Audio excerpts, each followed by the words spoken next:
Political power is a fleeting flame, but economic connection is the slow burn that outlasts it. For thousands of years, the grand stories of kings and empires have dominated our view of history.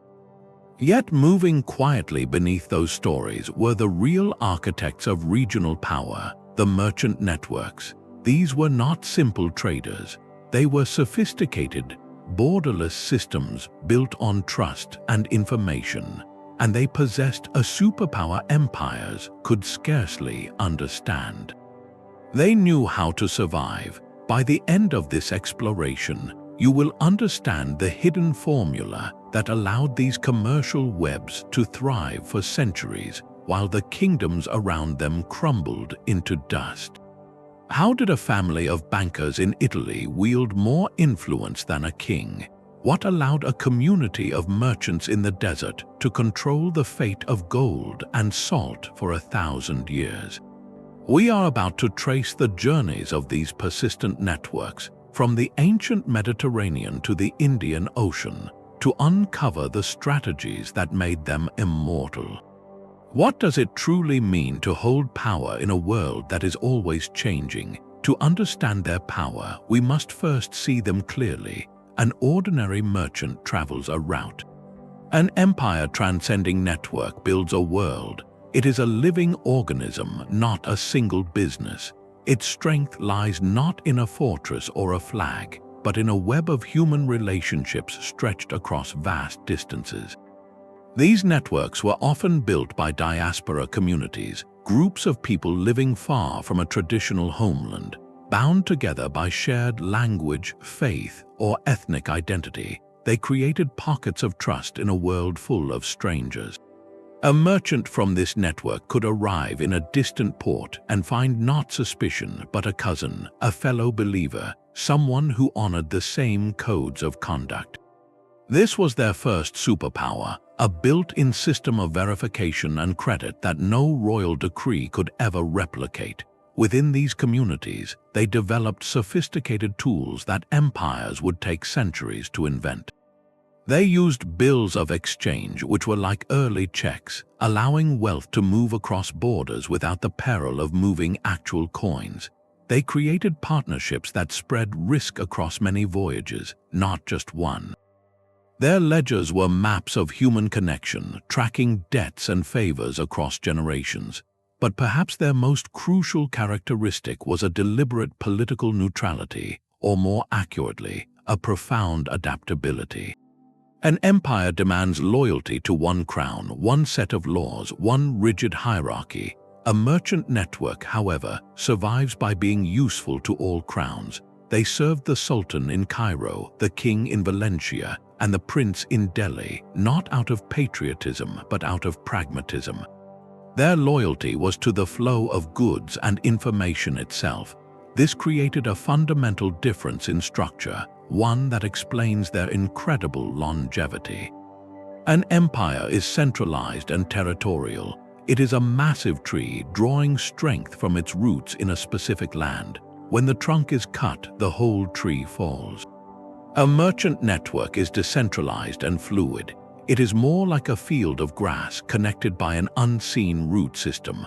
A fire may sweep through, burning the blades above, but the roots survive underground, ready to sprout again under a new sun. When war toppled a dynasty or a trade route was blocked, the empire often shattered. The network simply rerouted, finding a new patron, opening a new corridor. Its power was not in controlling territory, but in mastering the spaces between territories. It thrived in the borderlands, both geographical and political, that empires struggled to govern. So while kings fought over the soil, these merchants mastered the current, and the current, as we will see, is far more enduring. This blueprint for immortality was first drawn in the ancient world, not on parchment, but across the wine-dark sea. The Phoenicians were not a unified empire with a single capital or emperor. They were a collection of powerful, rival city-states, Tyre and Sidon being the most famous, perched on the narrow coast of what is now Lebanon. Hemmed in by mountains and larger kingdoms, they turned not to conquest of land, but to mastery of the water. Their genius was to see the entire Mediterranean not as a barrier, but as a connective highway. From their ports, they launched a commercial experiment that would become the model for all future networks. They established colonies not as military outposts, but as independent trading hubs. Places like Carthage in North Africa, Cadiz in Spain, and settlements on Sicily and Sardinia were not ruled by a governor from Tyre. They were daughter cities linked by blood, language, and shared commercial interest, yet free to govern their own affairs and make their own local alliances. This was the critical innovation, a decentralized web of nodes. When the mighty Assyrian Empire marched on the Phoenician homeland, demanding tribute, the network did not collapse. The heartland might suffer, but the distant colonies like Carthage grew even stronger, picking up the strands of trade. The same pattern repeated with the Babylonians and later the Persians. Each new imperial master sought to control the Phoenician cities for their shipbuilding skills and wealth, but they could never fully control the web the Phoenicians had spun. The network was fluid, its loyalty to profit and kinship, not to a passing political sovereign. Their influence extended far beyond goods. To facilitate commerce, they needed a simple, efficient way to record transactions, far easier than the complex cuneiform or hieroglyphic systems of the great empires. From this practical need, they refined and spread one of humanity's most transformative technologies, the alphabetic writing system. This was not a top-down decree from a king, but a tool that emerged from the merchant's ledger and the ship's manifest. It democratized communication, and as their ships sailed, they carried this system with them, seeding it across the Mediterranean world where it would be adapted by the Greeks and others. The Phoenician legacy, therefore, is twofold. They created the first large-scale proof that economic and cultural power could be designed to be politically resilient. And they demonstrated that the most enduring forms of influence are often those that serve a universal need, like trade and communication, making themselves indispensable to every empire that followed, without ever being owned by one. The Mediterranean blueprint found its ultimate expression across the vast spine of Asia. We often envision the Silk Road as a single, dusty path from China to Rome, a line on a map controlled by emperors. But the truth is far more interesting and powerful. The Silk Road was never a road at all. It was a constellation of oasis towns, mountain passes, and caravan stops, connected not by imperial decree, but by a patchwork of independent merchant families and religious communities. They were the true connective tissue of Eurasia, and their story reveals how networks thrive in the spaces empires cannot hold. Consider the Sogdians, based in the fertile valleys of what is now Uzbekistan and Tajikistan. They were not a military power. Their empire was built on trust and multilingual talent. From their central cities like Samarkand, they established colonies along every major trade artery, from the borders of China deep into the Persian and Byzantine worlds. A Sogdian merchant could speak the languages of the steppe, the bazaars of Persia, and the courts of China. They became the essential middlemen, the translators of both goods and culture. When the mighty Han dynasty in China fragmented into warring states, or when the Western Roman Empire collapsed, the great imperial demand for silk and luxury goods did not vanish. It simply changed hands. The Sogdian network, decentralized and adaptable, shifted its routes and partners. They served the new nomadic confederations, the rising Sasanian Persians, and the surviving Eastern Roman Empire with equal skill. Their loyalty was to commerce itself, a force more constant than any throne. Alongside them moved other networks like the Nestorian Christians. This branch of Christianity spread eastward, not through conquest but along these very trade routes. Nestorian merchants and monks established communities from Baghdad to Chang'an, creating a web of safe houses and places of worship that doubled as centers of credit and communication. They carried more than goods, they carried ideas, medical knowledge, and astronomical texts, facilitating an exchange of intellect that flowed independently of political borders. This is the critical insight. The Han, Tang, and Roman empires were like great lamps, shining brightly but susceptible to being blown out. The merchant networks were the enduring filament inside, capable of glowing again within a different lamp. When an empire fell, its bureaucratic systems, its tax collectors, and its state-sponsored caravans might disappear, but the Sogdian in Samarkand still had a cousin in a Chinese border town.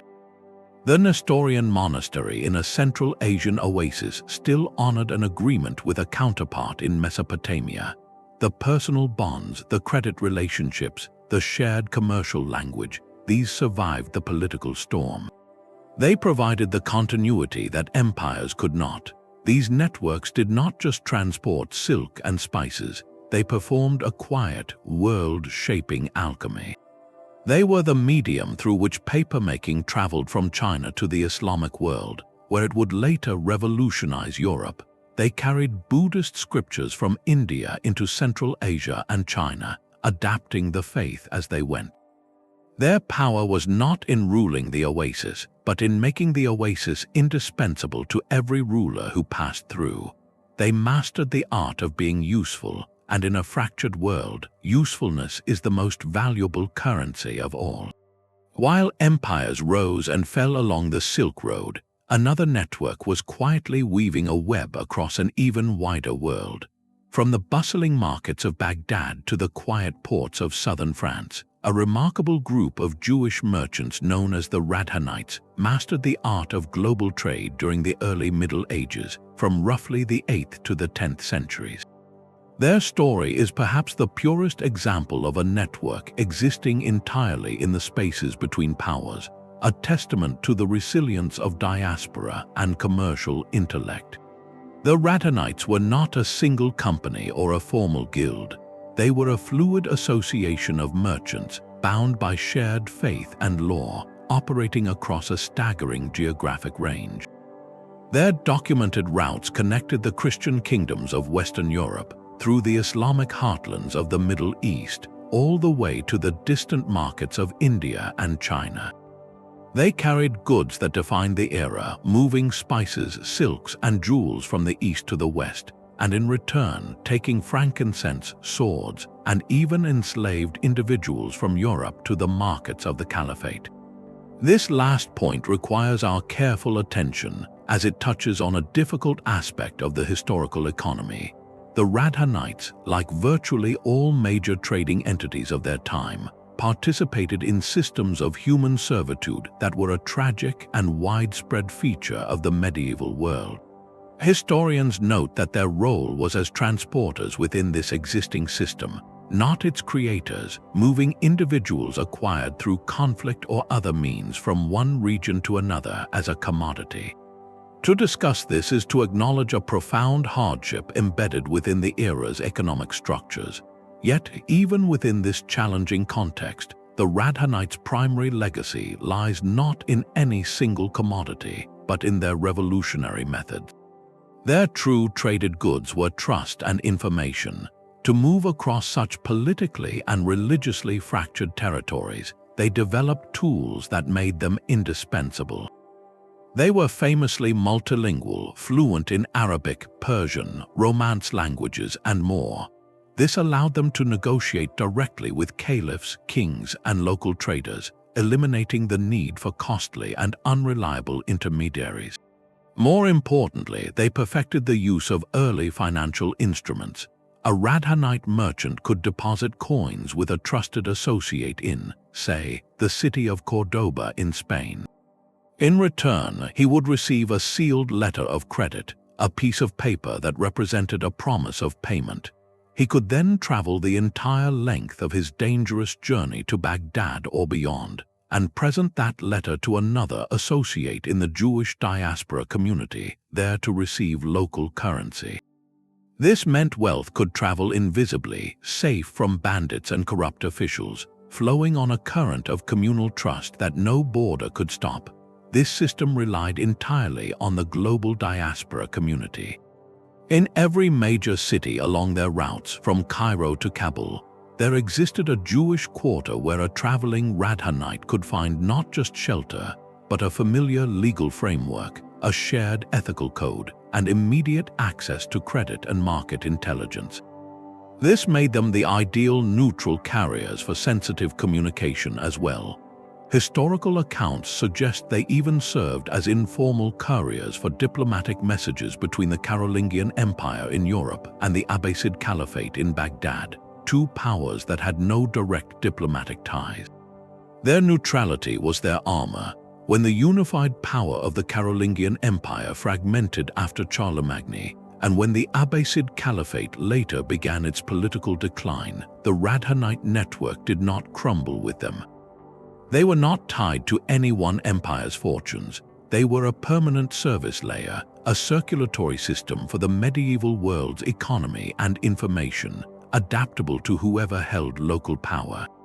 Their success demonstrates a profound principle. In a world divided by faith and empire, the most powerful connection can be a shared need for reliable exchange.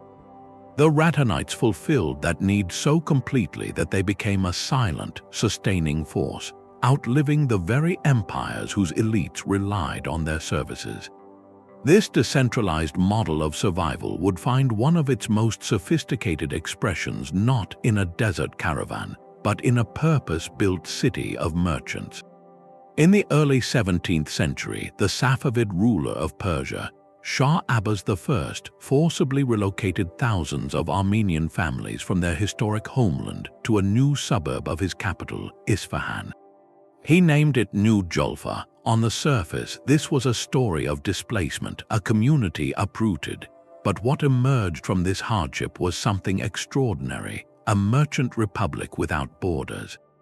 The Armenians of New Jolfa transformed their enforced exile into a platform for global commercial dominance, crafting a network so resilient it would operate as a sovereign economic force for over a century.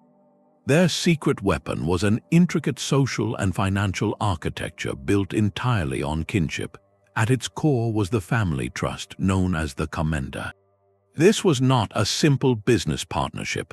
A wealthy patriarch in New Jolfa would provide capital to a younger, trusted male relative, often a nephew or cousin, who would then embark on a trading mission that could last for years, traveling as far as Manila in the Philippines, Amsterdam in the Netherlands, or Calcutta in India.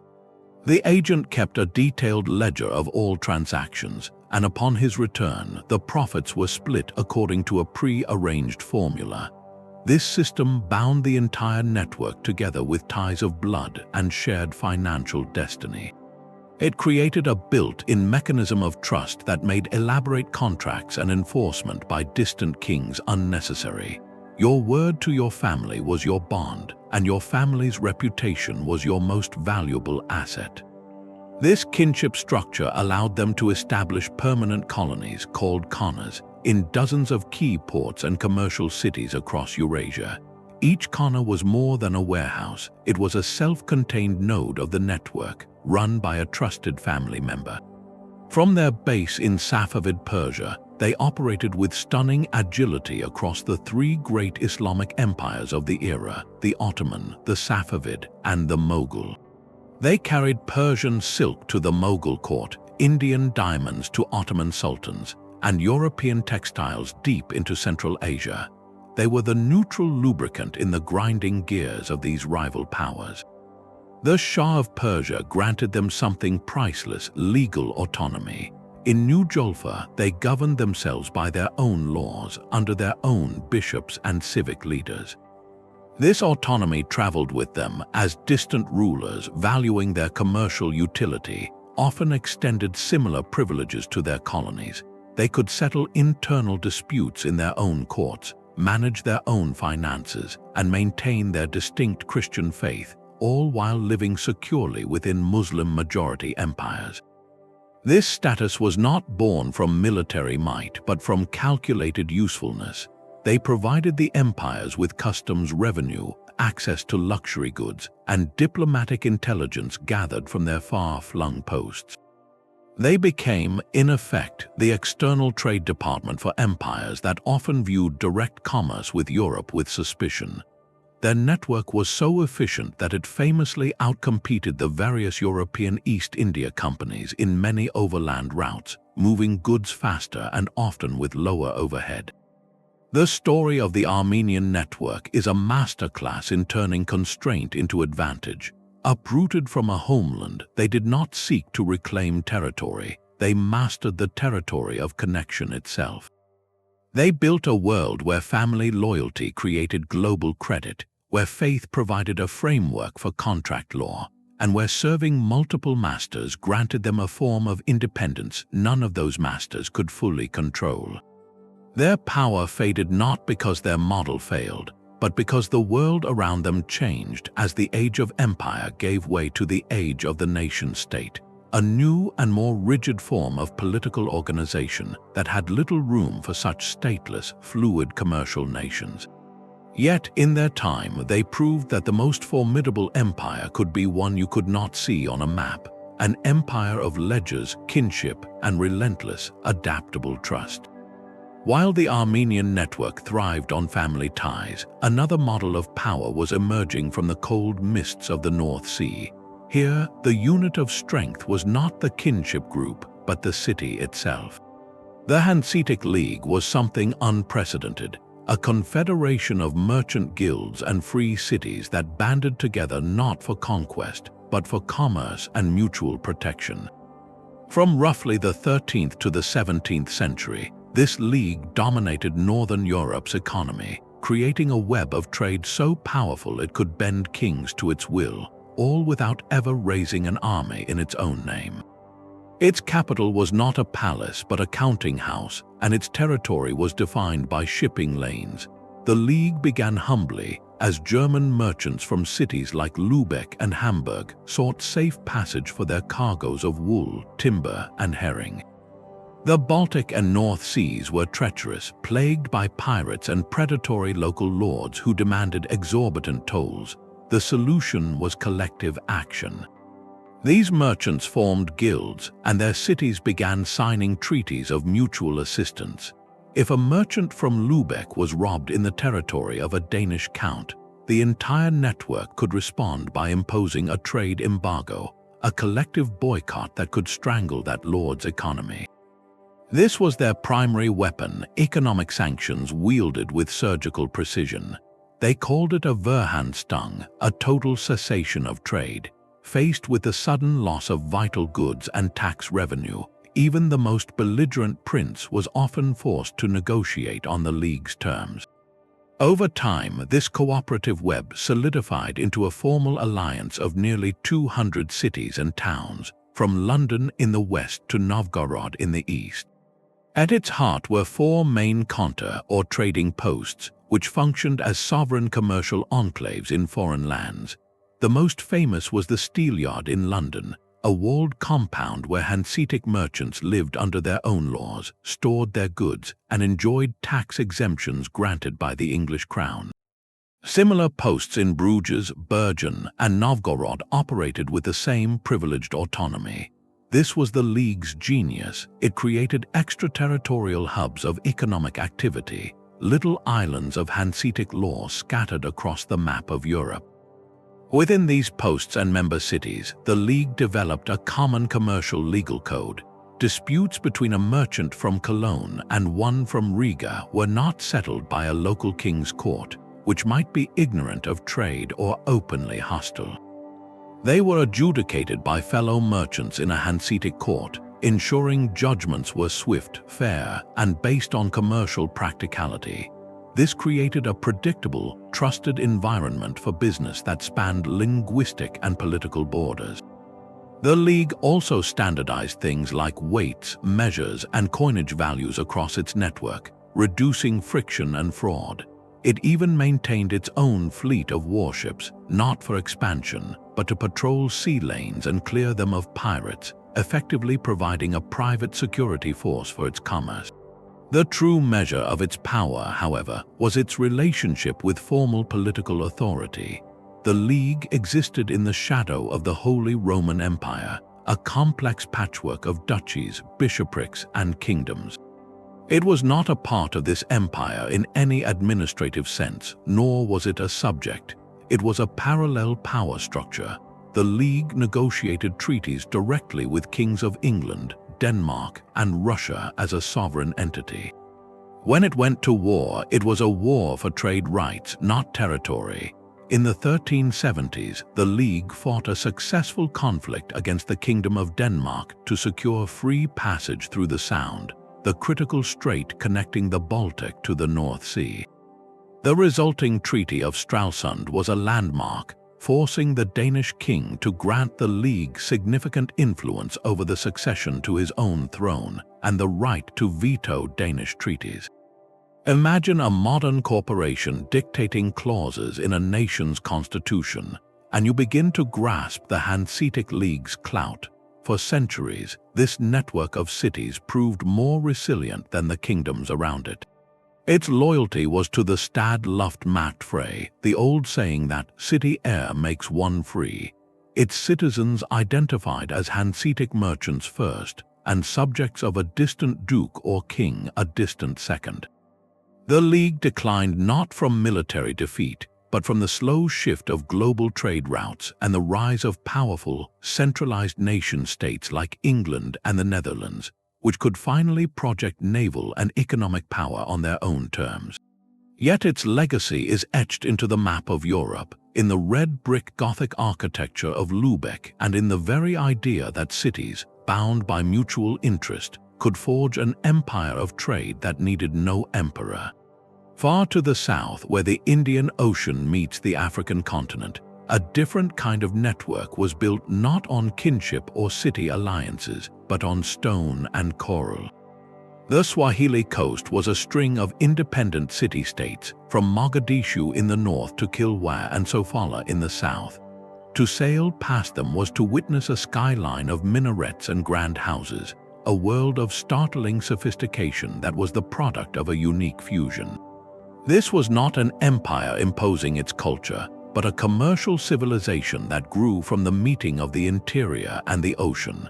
African Bantu-speaking communities, masters of the local landscape and its resources, began to engage with the seasonal monsoon winds that brought Arab and Persian traders from across the sea. From this centuries-long conversation, the Swahili culture and its city-states were born. They became the essential hinge connecting the vast wealth of the African interior, gold from Zimbabwe, ivory from the interior forests, exotic hardwoods, and rock crystal, to the insatiable markets of the Indian Ocean world, which sent back textiles, spices, Chinese porcelain, and glassware. The city of Kilwa, in particular, grew fabulously wealthy by controlling the southern gold trade. Its great mosque, one of the largest in sub-Saharan Africa at the time, and its elaborate stone palace, Husuni Kubwa, were statements in coral rag and mortar, proclaiming a distinct cosmopolitan identity. Life in these cities was a blend. The language, Swahili, was Bantu in its grammar but richly layered with Arabic vocabulary, a living record of commercial exchange. The ruling elites often embraced Islam, which facilitated trust and legal dealings with their trading partners across the ocean, while maintaining deep cultural and economic ties with the interior kingdoms that were the source of their wealth. They were not colonial outposts of a foreign power, but sovereign African entities that had strategically adopted and adapted elements from abroad to serve their own commercial purpose. This adaptive strength was tested dramatically in the early 16th century with the arrival of the Portuguese. Armed with cannon-bearing caravels, the Portuguese sought to violently seize control of the Indian Ocean trade. They sacked Kilwa and Mombasa, imposing treaties and building fortresses. Yet the Swahili network did not simply collapse. Some cities, like Malindi, chose pragmatic alliance with the newcomers to gain advantage over local rivals. Others engaged in complex resistance, leveraging their deep knowledge of local politics and trade routes. The Portuguese found they could capture a city, but they could not easily replicate the centuries-old web of relationships that stretched inland to the goldfields and across the ocean to India. The Swahili commercial system, though battered, persisted beneath the surface of Portuguese dominance. Later, when Omani Arabs expelled the Portuguese from much of the coast in the 17th and 18th centuries, the Swahili cities engaged with this new power on familiar terms. The Omani Sultanate, based in Zanzibar, became deeply integrated into the existing network rather than destroying it. Zanzibar itself transformed into a colossal entrepot for cloves and the caravan trade into the interior, but it did so by utilizing the established Swahili mercantile framework, language, and cultural brokers. The resilience of the Swahili coast teaches a subtle lesson about networked power. Its strength was not in military might, which it often lacked, but in its role as an irreplaceable cultural and economic interface.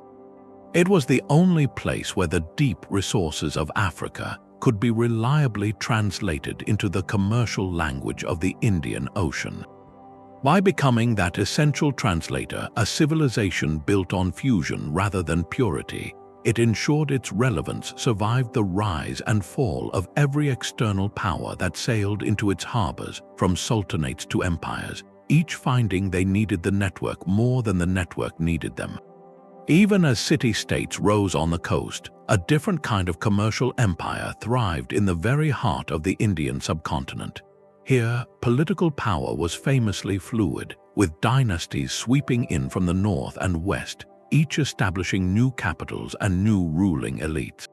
Yet through all these grand transitions, from the Mughal zenith to the slow dawn of British control, one group remained a constant, indispensable force. They were the Bania communities, and their power was not written on land grants or battle standards, but in the meticulous pages of their account books. Operating within the intricate framework of the Hindu caste system as a merchant and banking class, these families perfected a model of financial influence so resilient it became the hidden bedrock of the economy for centuries. Their system was built on two pillars, caste and kinship, which together created an unbreakable web of trust. Belonging to a Bania sub-caste meant being born into a network with its own strict ethical codes for business, known as Vyavaha. This shared ethical language allowed a merchant from Gujarat to extend credit to a prince in Rajasthan he had never met, because he knew the prince's own Bania financier, bound by the same rules, would honor the agreement. Within this broader community, the real engine was the joint family firm, often spanning multiple generations and branches. A single family might have brothers or cousins managing offices in Surat, financing cotton deals in Agra, lending to Mughal nobles, and in Benares handling temple donations and river trade. This created a distributed financial network long before the concept had a name. Capital and information flowed along these kinship lines with a speed and security that state systems could not match. Their greatest innovation was the hundi, a sophisticated financial instrument that functioned as a bill of exchange, a letter of credit, and a traveler's check all in one. A merchant could deposit money with a trusted shroff or banker in one city and receive a hundi. He could then travel across the subcontinent, present that hundi to another associated banker in a distant city, and receive local currency minus a small fee. This system moved wealth invisibly and safely across a vast, often politically fractured landscape. This financial mastery made them utterly indispensable to the very rulers who nominally held power. The Mughal Empire, for all its military glory, relied on Bania networks to collect land revenue, mint coins, and finance its endless military campaigns and lavish court culture. When a Mughal noble or a regional Rajput king needed funds, he did not go to a state bank, he negotiated with his Bania financier. These merchants became the creditors to empire, funding not just commerce but the machinery of the state itself. This relationship granted them a unique form of influence. They did not seek political office or titles, for their strength lay in their perceived neutrality and their irreplaceable function. A new sultan or emperor could seize the throne, but he could not instantly recreate the continent-wide financial web needed to pay his soldiers and administer his lands. He needed the existing system, and that meant he needed the Banias. Their loyalty was pragmatic, to stability and contract, not to any single dynasty. When the Mughal Empire began to fragment in the 18th century, these banking houses adapted seamlessly. They served the rising Maratha Confederacy, the Nawabs of Bengal, and the Sikh rulers of Punjab with equal facility, their ledgers transitioning smoothly from one political master to the next. This adaptability faced its ultimate test with the arrival and gradual consolidation of the British East India Company. Initially, the company itself became just another, albeit powerful, client of these established networks. British traders used hundis and relied on Bania intermediaries to access inland markets and source goods. The great banking families, like the Jagat Seths of Bengal, became so crucial that they were described as the bankers of the world. Yet as the company transitioned from a trading entity to a territorial ruler after the Battle of Plassey, the relationship grew complex. The British began to impose their own centralized banking systems and legal frameworks, seeking to bypass the traditional intermediaries. This was a direct challenge to a 500-year-old system of finance. The Banias, however, did not simply vanish. They demonstrated their profound resilience by adapting once more. Many became essential compradors, the crucial local partners for British firms, using their deep cultural and commercial knowledge to navigate the new regime. Others shifted their capital into new industries emerging under colonial rule, such as cotton mills, or deepened their role in internal trade that the British infrastructure could not fully reach. Their story is not one of unbroken dominance, but of persistent, chameleon-like relevance. They proved that the most enduring power in a world of changing flags is not necessarily the power to rule, but the power to finance, to connect, and to make oneself the indispensable middleman in every economic equation. While kings and viceroys made history in the palace, the Banias, in their counting houses, were quietly writing the ledger that made that history possible. But the ledger and the sword are not always separate worlds. While the Banias mastered finance within empires, a different breed of merchant was learning to build empires from finance itself. In the sun-drenched cities of Renaissance Italy, families with names like Medici, Peruzzi, and Bardi were not just traders, they were architects of a new European order. Their power emerged from a simple, revolutionary idea that money was not just a tool for buying goods, but a force that could shape politics, culture, and even the soul of a continent.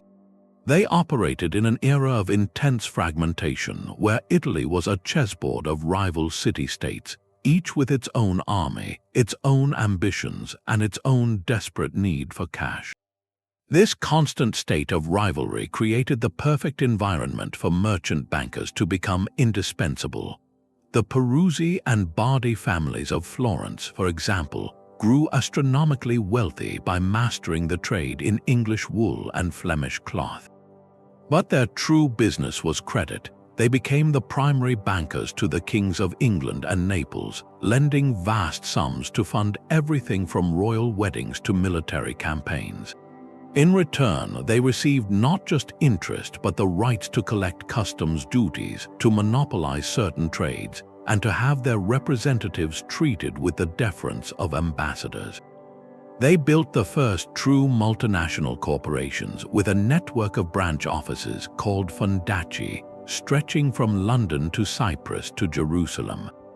A merchant in Florence could write a letter of credit, and his agent in Bruges could honor it instantly, because both operated under the same family firm's accounting system, using double-entry bookkeeping to track every transaction with unprecedented clarity.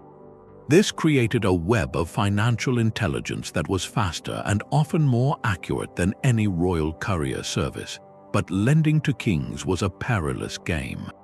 The very scale of their success contained the seeds of disaster. When King Edward III of England defaulted on his massive loans in the 1340s, it triggered a catastrophic chain reaction. The Bardi and Peruzzi houses, overextended and unable to recall their frozen assets, collapsed into bankruptcy. Their story serves as a stark warning about the limits of even the most powerful network when its fate is tied too closely to a single, failing sovereign. From the ashes of this collapse, a new model arose, one that understood political power not as a risk to be managed, but as a system to be infiltrated and guided. The Medici family of Florence began as wool merchants and bankers, but they studied the failures of their predecessors with care. They diversified their risk brilliantly, lending to a wider array of clients across Europe, from popes to textile merchants. More importantly, they turned their financial capital into deep social and political capital within their home city. They became patrons of the arts on an unimaginable scale, funding the work of Donatello, Brunelleschi, and Michelangelo. This was not mere philanthropy, it was a strategic investment in soft power. By making Florence the crowning jewel of the Renaissance, they tied the city's glory inextricably to their own name. Their banking network provided the funds, and their cultural patronage manufactured the legitimacy and popular goodwill that pure financiers like the Bardi had lacked. The Medici did not just lobby politicians, they became the politicians. Cosimo de' Medici, known as Pater Patrii, the father of his country, ruled Florence from behind the scenes for decades, using a network of loyal clients placed in every key office. His grandson, Lorenzo the Magnificent, was the de facto prince of the city, negotiating peace treaties between other Italian powers as if he were a crowned head of state. The family's influence reached its zenith when they produced 2 popes and 2 queens of France. Their network survived because it was no longer external to power. It had become the very circuitry through which power flowed in Renaissance Europe. They funded the armies of city-states, yes, but they also funded the very idea of what Europe could be, channeling wealth into the art and architecture that defined an age. Their legacy demonstrates the ultimate evolution of the merchant network, one that learns to not just serve or survive political systems, but to gradually and deliberately become the culture and the governance itself, ensuring that when people looked at the face of power, they saw the portrait of a banker. The cannons of Portuguese caravels announced a new kind of power in the Indian Ocean. Arriving at the dawn of the 16th century, they did not seek to join the existing dance of commerce, they aimed to own the entire ballroom. Their creation, the Estado da India, was a radical departure from everything that had come before it. It was not a network of merchants, but a state-run monopoly, a top-down empire built for extraction. Its capital was not a bustling trade port that had grown organically, but a fortified military headquarters at Goa, seized by force. The Portuguese vision was brutally simple: to control all seaborne trade by commanding the strategic choke points, the straits and harbors, and to force every merchant to buy a license called a cart as to sail under their guns. They declared a royal monopoly on the most lucrative commodities, primarily pepper and spices, and used their naval supremacy to enforce it, boarding ships and confiscating cargo from those who defied their system. This was commerce as conquest, a model of power that viewed the ocean not as a connective highway, but as a territory to be fenced and taxed. For a time, it was devastatingly effective. The wealth of the Indies flowed directly into the royal treasury in Lisbon, funding a golden age of Portuguese expansion. Yet this very structure contained the seeds of its own fragility. The Estado da India was a rigid, centralized machine, expensive to maintain and entirely dependent on constant military presence and the uninterrupted flow of instructions from a king thousands of miles away. Its officials were often more focused on personal profit than the crown's long-term interests, and its brutal tactics bred deep resentment across the ocean. It was an empire trying to act like a corporation, but without the flexibility or local knowledge of one. While the Portuguese state strained to control the surface of the ocean, a deeper, older current continued to flow beneath it.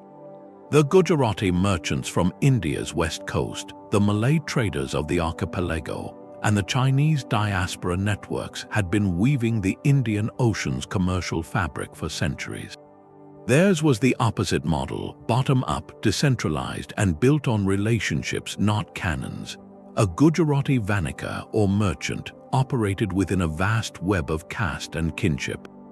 His credit was good from Aden to Malacca because his community had representatives there, bound by shared codes of conduct. He did not need a royal license from Lisbon. He needed the trust of his counterpart in Calicut. These networks were fluid and opportunistic. When the Portuguese blocked the traditional Red Sea route to the Mediterranean, the Gujarati merchants simply shifted their operations. They increased trade through the Persian Gulf, deepened connections with the Ottoman Empire, and sent more ships eastward to the rising power of the Aceh Sultanate in Sumatra, which became a fierce center of resistance to Portuguese control. They adapted their cargoes, bringing more Indian textiles to exchange for Indonesian spices, goods the Portuguese monopoly often undervalued. Their strength was in their countless points of connection, impossible for a single state to sever. The same resilience was displayed in the Malay world. The trading port of Malacca had fallen to the Portuguese in 1511, a shocking blow. But the commercial network it anchored did not die, it simply relocated. Muslim merchants and ruling elites dispersed, establishing new centers like Jolfa and Aceh. These new sultanates quickly reconstituted the trade links, using their intimate knowledge of local winds, politics, and products to route around the Portuguese blockade. They formed alliances with other networks, including the Ottomans, who provided symbolic and sometimes military support. The trade in spices, cloth, and tin continued, just along paths the Estado da India's patrols could not fully cover.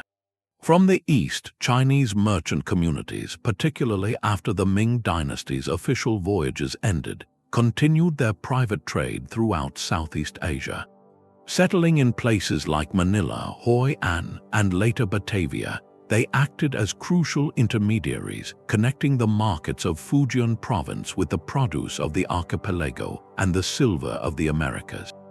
They were embedded in local societies, often through marriage, giving them a cultural fluency and logistical reach no visiting Portuguese captain could ever match. The contrast in outcomes is stark. Over the course of the 16th and 17th centuries, the Portuguese Estado da India steadily declined.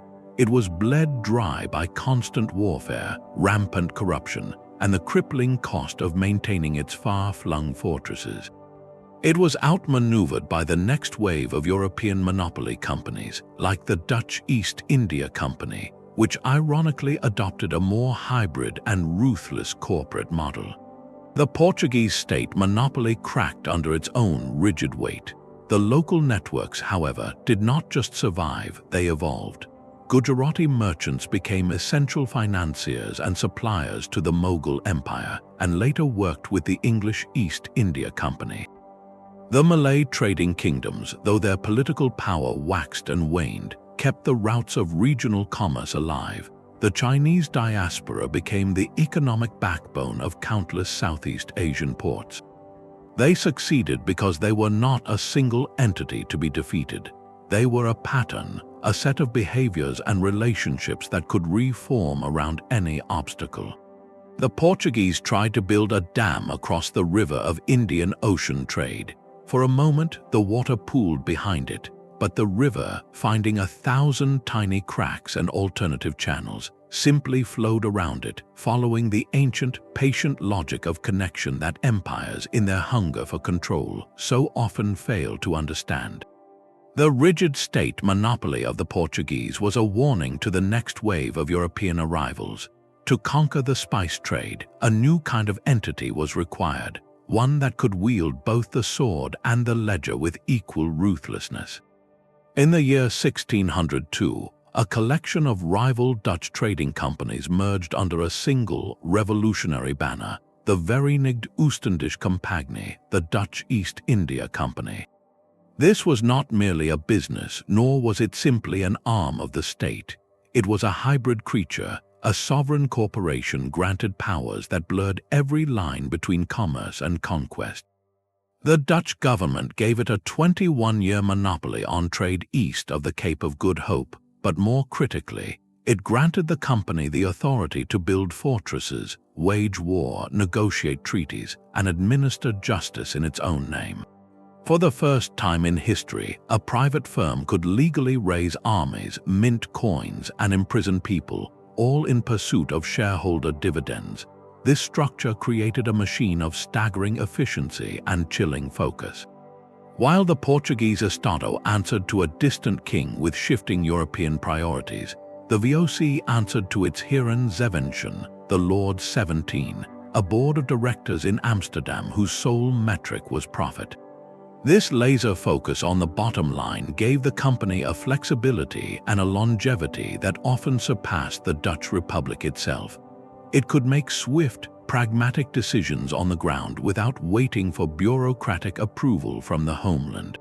If seizing a rival spice shipment required a quick naval skirmish, the company's local commander could authorize it. If securing a nutmeg monopoly meant allying with one local sultan against another, the treaty could be signed within days. The VOC became a state within states, a vast armed merchant network that systematically reshaped the political and economic landscape of Southeast Asia for nearly 2 centuries. Its model was brutally effective. To control the spice islands of the Moluccas, the source of cloves, nutmeg, and mace, the company did not just trade. It engaged in what we might now call economic warfare. It signed exclusive contracts with local rulers, promising protection in exchange for a monopoly on their harvests. It then systematically destroyed native spice trees on islands outside its control to create artificial scarcity and drive up prices in Europe. To enforce these contracts and suppress smuggling, it built a chain of fortified trading posts from the Cape of Good Hope to Batavia, its Asian capital on the island of Java. Batavia was the ultimate expression of the VOC's hybrid power, a company town built on a swamp, with canals modeled on Amsterdam but guarded by high stone walls and a garrison of company soldiers. From here, the Lord 17 governed a commercial empire that stretched from Persia to Japan. The company's longevity stemmed from its ability to integrate into, and then dominate, existing Asian trade networks, rather than merely trying to blast them apart like the Portuguese. It used its immense capital to become the dominant buyer and carrier in the intra-Asian trade, moving Indian textiles to the Spice Islands, Japanese silver and copper to India, and Chinese silks and porcelain throughout the archipelago. This generated profits that subsidized its European spice exports, creating a self-financing loop. Its shareholders reaped immense rewards, but the human cost of this system was profound. The company's relentless drive for control and profit led to harsh labor practices and the use of force to maintain its monopolies. Historians note that the pursuit of commercial dominance often resulted in significant hardship for local populations, from enforced cultivation to punitive expeditions. The VOC's story forces us to confront a complex legacy. It was arguably the world's first truly multinational corporation, a pioneer of global supply chains and shareholder capitalism. Yet it was also a sovereign power that operated with a single-minded financial logic, demonstrating how a network, when given the tools of a state, could pursue profit with an intensity no traditional empire could sustain. It thrived because it was unburdened by any mission beyond wealth, allowing it to adapt and endure until its own immense bureaucracy and corruption finally caused its collapse at the end of the 18th century. In the end, the Dutch state outlived its creation, but for 200 years, the flag that flew over the Spice Islands was not the flag of a nation, but the logo of a company. While the Dutch company wielded corporate sovereignty, another form of power moved silently along the ancient caravan routes of Central Asia. Here, commerce and faith were not separate pursuits, but woven into a single, unbreakable thread. The story of the Qizilbash and the Sufi Brotherhoods reveals a network where trust was not merely a business calculation, but a sacred covenant, creating bonds that survived the collapse of the very empires they helped to build. In the wake of the Mongol conquests, the political landscape from Anatolia to the Hindu Kush was a patchwork of fragile kingdoms and nomadic confederations. In this world of uncertainty, the most reliable roads were not those patrolled by soldiers, but those guided by spiritual authority. Sufi orders, mystical branches of Islam, established lodges known as khanqahs along major trade routes. These were not just places of prayer, they were way stations, banks, and arbitration centers. A merchant belonging to a Sufi order could travel hundreds of miles, knowing that at the next khanqah he would find shelter, a fair judge for any dispute, and immediate access to credit based on his brotherhood affiliation. His word was backed by his spiritual reputation, an asset more valuable than any letter from a king. From this fertile ground rose a specific and powerful fusion, the Qizilbash. Originally meaning red heads for their distinctive crimson turbans, they were a constellation of Turkic tribes bound together by their fervent devotion to the Safavid Sufi order. Their leader was not just a sheikh but a living spiritual guide believed to be divinely inspired. This created a loyalty that transcended tribal rivalry. For the Qizilbash, trade and military service were both expressions of devotion to their order. They financed their community through a vast commercial network that moved silk, horses, and metals across the region, using the profits to fund the order's activities and sustain its followers. This spiritual commercial engine became the foundation for political power. In the early 16th century, the Safavid leader, Ismail, mobilized the Qizilbash network to conquer Persia and establish the Safavid Empire, declaring himself Shah. The merchants and warriors were one and the same, their economic connections providing the logistics and intelligence for military victory. For a time, the network was the state. But here lies the fascinating twist and the true test of the network's resilience. As the Safavid Empire matured, its rulers sought to centralize power, to transform from charismatic leaders of a brotherhood into bureaucratic kings of a Persianate state. They began to distance themselves from their Qizilbash base, promoting Persian administrators and building a conventional imperial army. The very tribal and commercial networks that created the empire were now seen as a threat to its orderly administration. This could have been the end of the story, the network consumed by the state it birthed. Yet it was not. While the Qizilbash's direct political influence within the Safavid court waned, their commercial and spiritual network persisted independently. The bonds of the Sufi order, the kinship ties, and the trusted trade routes did not vanish because the Shah's policies changed. They simply reverted to their original, deeper purpose, sustaining the community from below. In the remote highlands and across distant caravan tracks, the system of trust built on shared faith continued to facilitate trade and provide social cohesion, outlasting the political zenith of the Safavid dynasty itself. This pattern was repeated elsewhere. Other Sufi orders like the Naqshbandi in Central Asia operated similar networks, intertwining religious teaching with commercial enterprise. Their lodges in oasis cities like Bukhara and Samarkand were centers of learning and hubs for the silk and horse trades. When the Timurid Empire, famed for patrons like Tamerlane, fragmented, its political structure dissolved. But the Naqshbandi networks, embedded in the daily life and commerce of the region, endured. They provided a continuous thread of cultural and economic stability, a framework that new rulers, whether Uzbek Khans or later, had to acknowledge and often rely upon.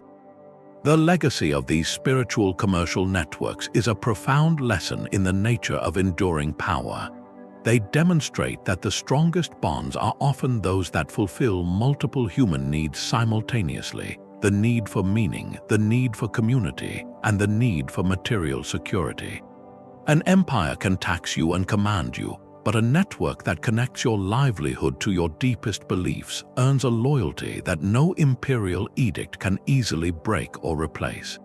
When the crowns changed hands in the palaces, the caravans, guided by a faith older than any dynasty, kept moving.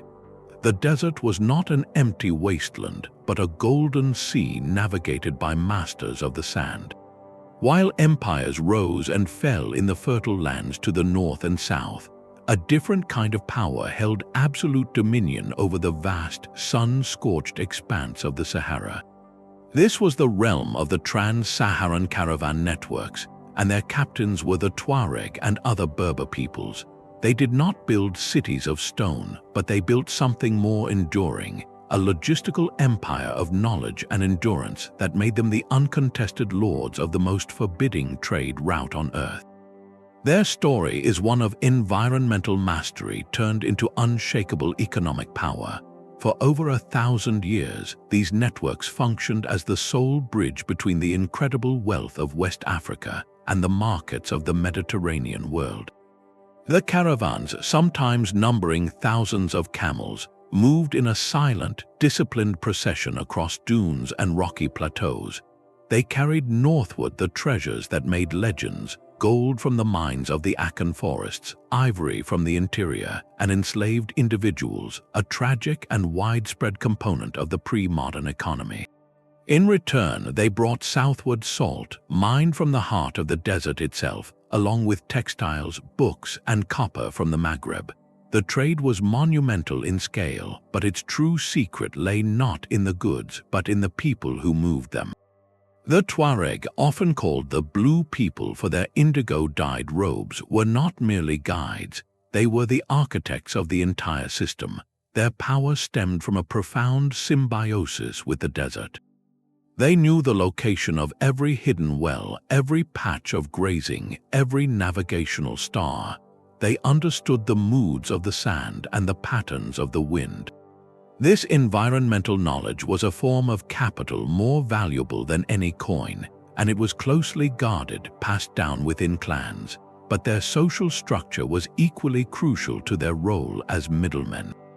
Tuareg society was highly stratified, with noble warrior clans providing protection for the caravans, while vassal tribes handled herding and labor, and a class of scholarly religious leaders often managed the intricate logistics and record-keeping. This internal organization allowed them to present a unified, formidable front to the outside world.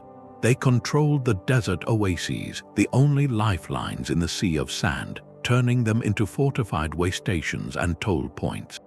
Any empire that wanted the gold of Mali or the salt of Taghaza had to go through them and on their terms. This positioned them with breathtaking leverage. Consider the Empire of Mali at its height under Mansa Musa in the 14th century.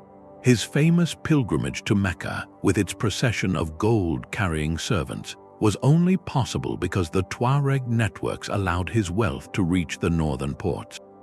The Mali Empire controlled the southern termini, the great trading cities like Timbuktu and Gao.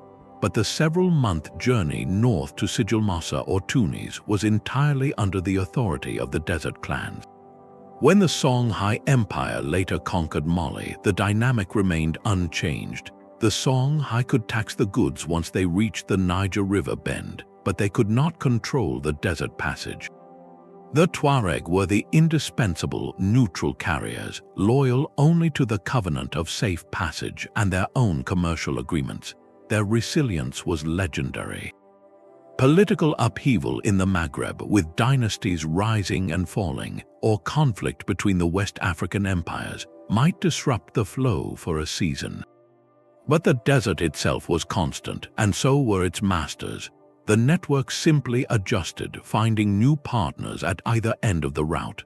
They served the Almoravids, the Almohads, the Hafsids, and later the Ottoman regencies in the north with the same pragmatic detachment. Their power was not of the throne but of the threshold. They held the keys to the gate, and every aspiring power, no matter how rich or militant, had to pay the gatekeeper. This enduring role shaped culture itself. Timbuktu, that fabled city of scholars, flourished because it was a point of convergence where the desert network met the river network. Its great libraries and universities were funded by caravan wealth, and its intellectual life was a fusion of Berber, Arab, and West African traditions, all filtered through the relentless, unifying logic of trade.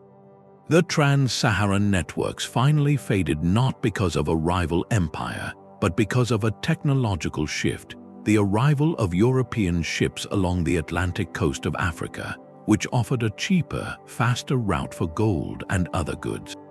Yet for a millennium, they demonstrated a fundamental truth that in a world of empires built on agriculture and cities, the ultimate power could belong to those who mastered the barren spaces in between, who turned the greatest obstacle into their most valuable asset.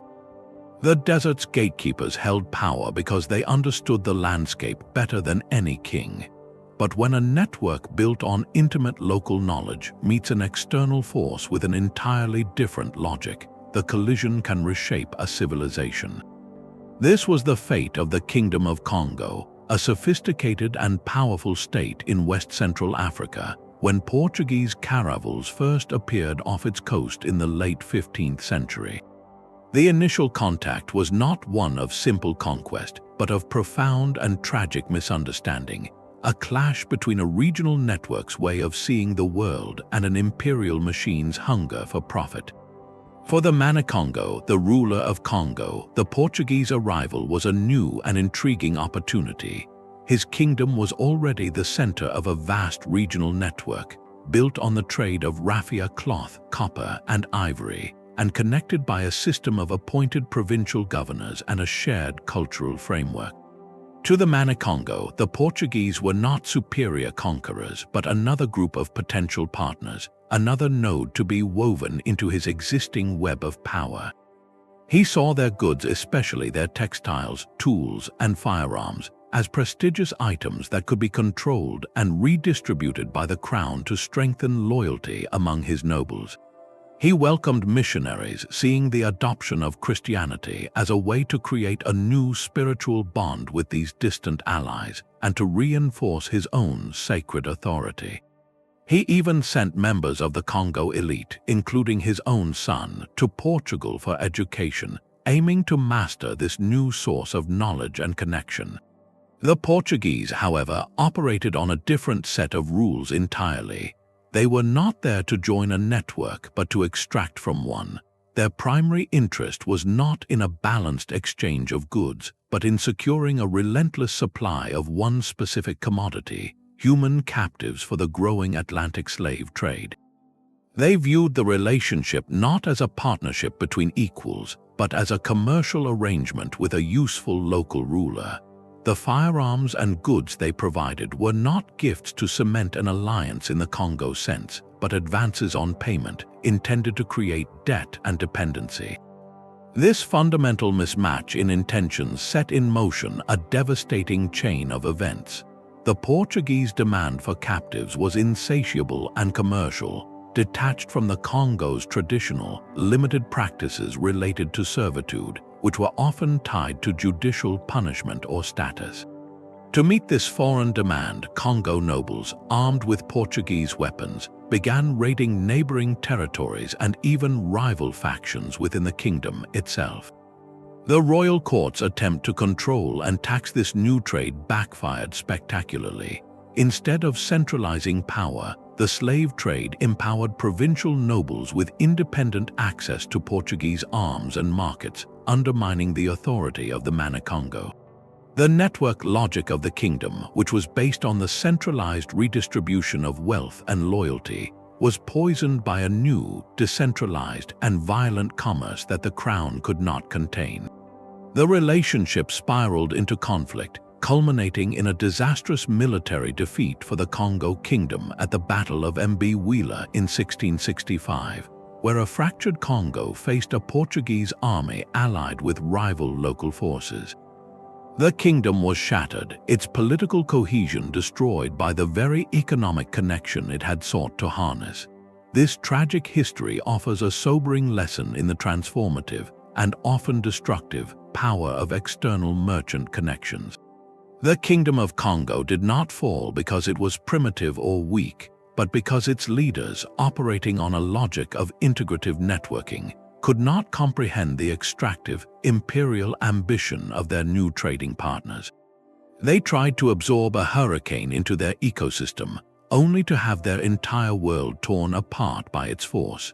The encounter proved that while networks are resilient, they are not invulnerable, especially when confronted with a form of commerce that values profit over every existing bond of community and kingship. Across these countless stories, from the Phoenician sea lanes to the Saharan caravans, a single, powerful pattern emerges. These networks did not merely survive by chance. They survived by design, through a shared set of calculated strategies that transformed adaptation from a desperate reaction into a proactive art form.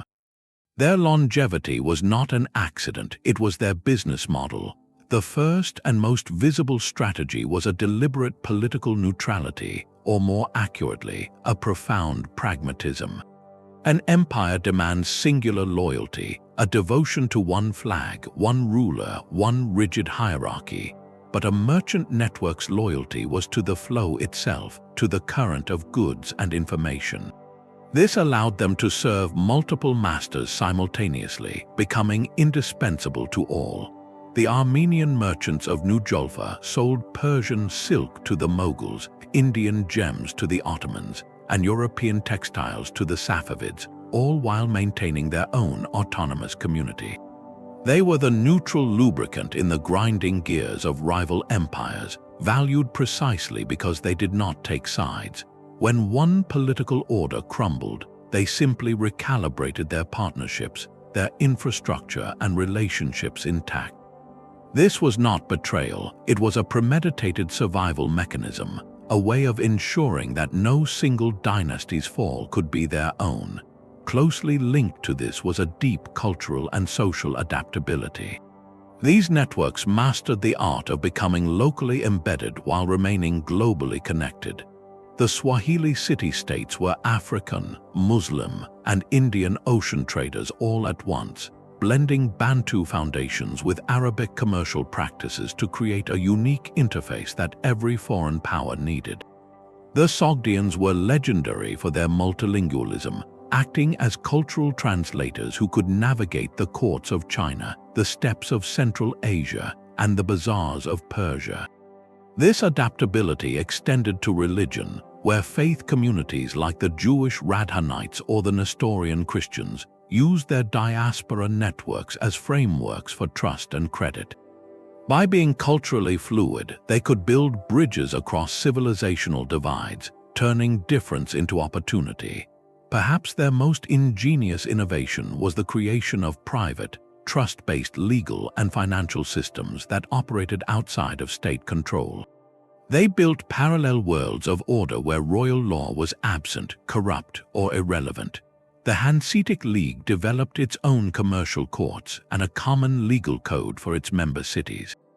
The Bania bankers of India operated under the strict ethical codes of their Vyavaha, and their Hundi system moved wealth on a current of caste and kinship trust. The Italian merchant houses pioneered double-entry bookkeeping and letters of credit that functioned across borders. These were self-governing systems where a merchant's reputation within the network was his most valuable collateral. Your word to your cousin or your guild brother was enforceable in a way a distant king's decree often was not. This internal governance gave them stability and predictability in a politically unpredictable world. Finally, they understood that information and credit were more valuable than any commodity they carried. They were, first and foremost, intelligence networks. A Radhanite caravan carried news between Cordoba and Baghdad faster than any royal courier. A Medici branch manager in Bruges knew about market shifts in London days before his competitors. They turned this intelligence into financial power through sophisticated credit instruments, by issuing bills of exchange and creating partnership contracts that spread risk. They decoupled wealth from physical treasure. Money became information, a line in a ledger that could travel invisibly across deserts and oceans, safe from bandits and tax collectors. This allowed them to fund empires, influence politics, and sustain trade through periods of crisis when physical coin would have vanished. Viewed together, these strategies reveal adaptation as a conscious architectural choice. These networks were built like grasses, with deep, interconnected root systems, not like towering but brittle trees. When the fire of political upheaval swept through, the imperial tree might burn to the ground. But the grassroots network, its nodes of trust, its channels of credit, and its culture of pragmatic neutrality, remained alive beneath the surface. It did not wait for change to happen. It was engineered to expect it, to absorb the shock, and to find a new path for growth when the smoke cleared. Their power was not in defying the storm, but in learning how to bend with its winds, always ensuring that when the calm returned, they were still standing, ready to weave the world back together. A shared faith or lineage was far more than a personal belief. It was a functioning legal system. In a world without international courts or standardized contracts, a merchant's most valuable asset was not his gold, but his reputation within a trusted community. This is where religious and ethnic identity transformed into a powerful, portable form of social capital, building commercial empires that operated on a logic of internal trust that external powers could neither issue nor easily break. For the Jewish Radhanite merchants, their dispersed diaspora was their infrastructure. A trader could depart from the markets of Cordoba with a letter of credit, a simple piece of paper backed not by a king's seal, but by the collective honor of his community. He knew that in a foreign city like Baghdad or Kabul, he would find a Jewish quarter where his letter would be honored, where he could find shelter governed by familiar halakhic law, and where disputes would be settled by rabbinical courts that understood commercial practice. This system created a global web of safe passage and enforceable agreements. Their shared identity enforced contracts through social and spiritual pressure, a powerful deterrent in an era where a broken promise to a distant business partner was also a transgression against one's own people and faith. The network was self-policing, and exile from it meant commercial death. The Armenian merchants of New Jolfa refined this model into a dynastic science. Their entire commercial architecture was built upon the extended family, bound by the Armenian Apostolic Church. When a patriarch financed a young relative's multi-year journey to Manila or Amsterdam, the contract was sacred, enforced by the intertwined authorities of family hierarchy and church doctrine.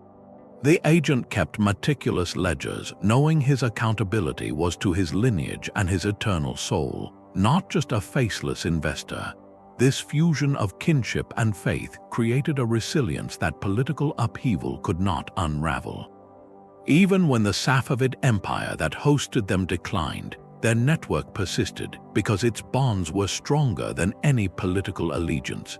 Their identity granted them legal autonomy in New Jolfa and similar privileges in foreign ports, allowing them to operate a sovereign commercial nation within the borders of other states. Islamic Sufi brotherhoods, like the ones that powered the Kizilbash or the Naqshbandi orders, demonstrated a similar principle, but with a spiritual rather than ethnic core. Membership in the Brotherhood created an immediate bond of trust that transcended tribal or linguistic differences. A merchant affiliated with a widespread tariqa or order could travel from Anatolia to India, finding at each konka or lodge not only shelter and spiritual fellowship, but also access to credit and fair arbitration. His word was good because his reputation within the Brotherhood was at stake. These orders provided a consistent ethical framework and a communication network that moved information as reliably as goods, turning faith into a functional, transcontinental commercial platform. What each of these models reveals is a brilliant circumvention of state weakness.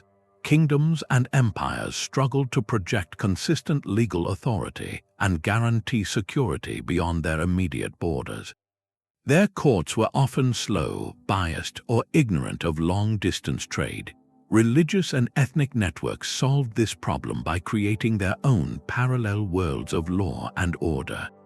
They substituted the unpredictable justice of a local sultan with the predictable judgment of a community elder, a rabbi, a priest, or a sheikh. Their trust was not borrowed from the state, it was generated internally, making their institutions incredibly resilient. A king could seize a caravan or tax a warehouse, but he could not replicate the deep, self-reinforcing trust that allowed a bill of exchange to flutter across continents and be redeemed instantly. This social capital was their true currency, and it was minted in the private spaces of worship, family gatherings, and communal courts, far from the reach of any imperial mint. It was a form of power built not on territory but on belonging, and for centuries it proved to be the more durable kind.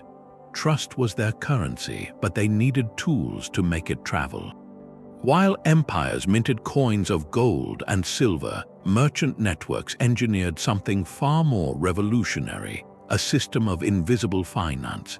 They built an economic architecture that existed not in vaults, but in promises, a parallel world of credit that could bend around borders and outlast the rise and fall of any single treasury. Their greatest inventions were not ships or caravans, but financial instruments so clever they still underpin our global economy today. Consider the bill of exchange, perhaps their most transformative creation.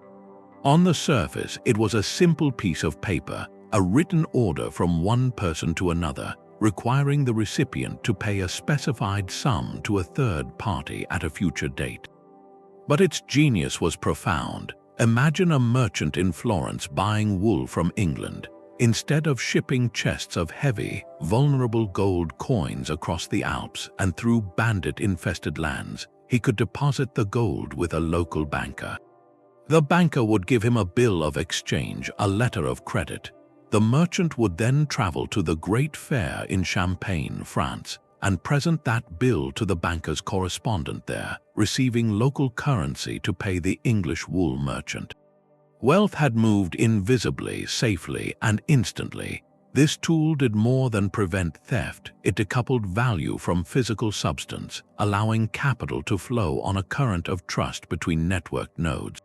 It was the lifeblood of long-distance trade, and it operated entirely on the reputation of the merchant houses involved, not on the authority of any king.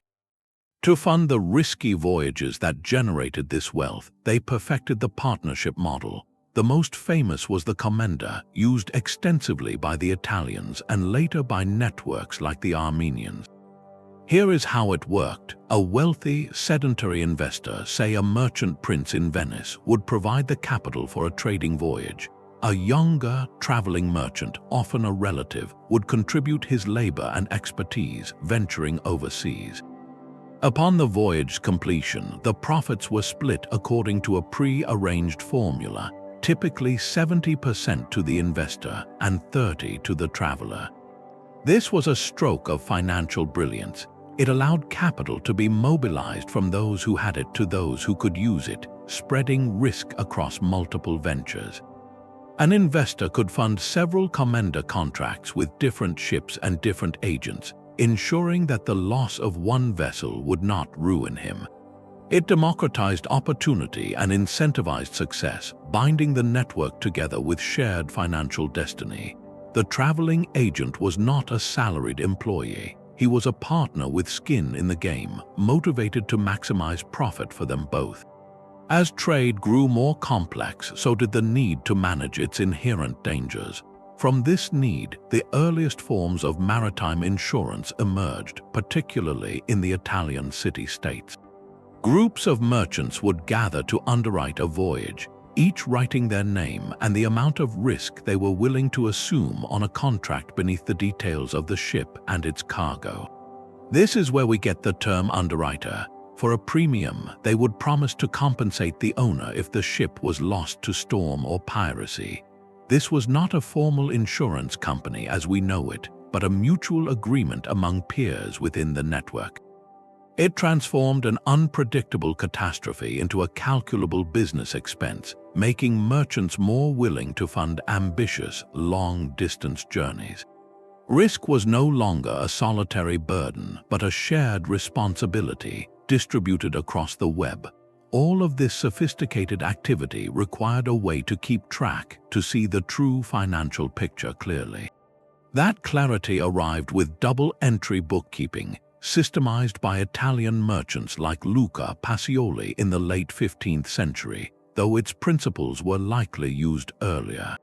Every transaction was entered twice as a debit in one account and a credit in another. If you sold a bolt of silk, your silk inventory account decreased or was credited, and your cash account increased or was debited. This created a closed system where the books always had to balance. The power of this method was revolutionary. It provided a clear, unambiguous snapshot of a firm's financial health at any moment.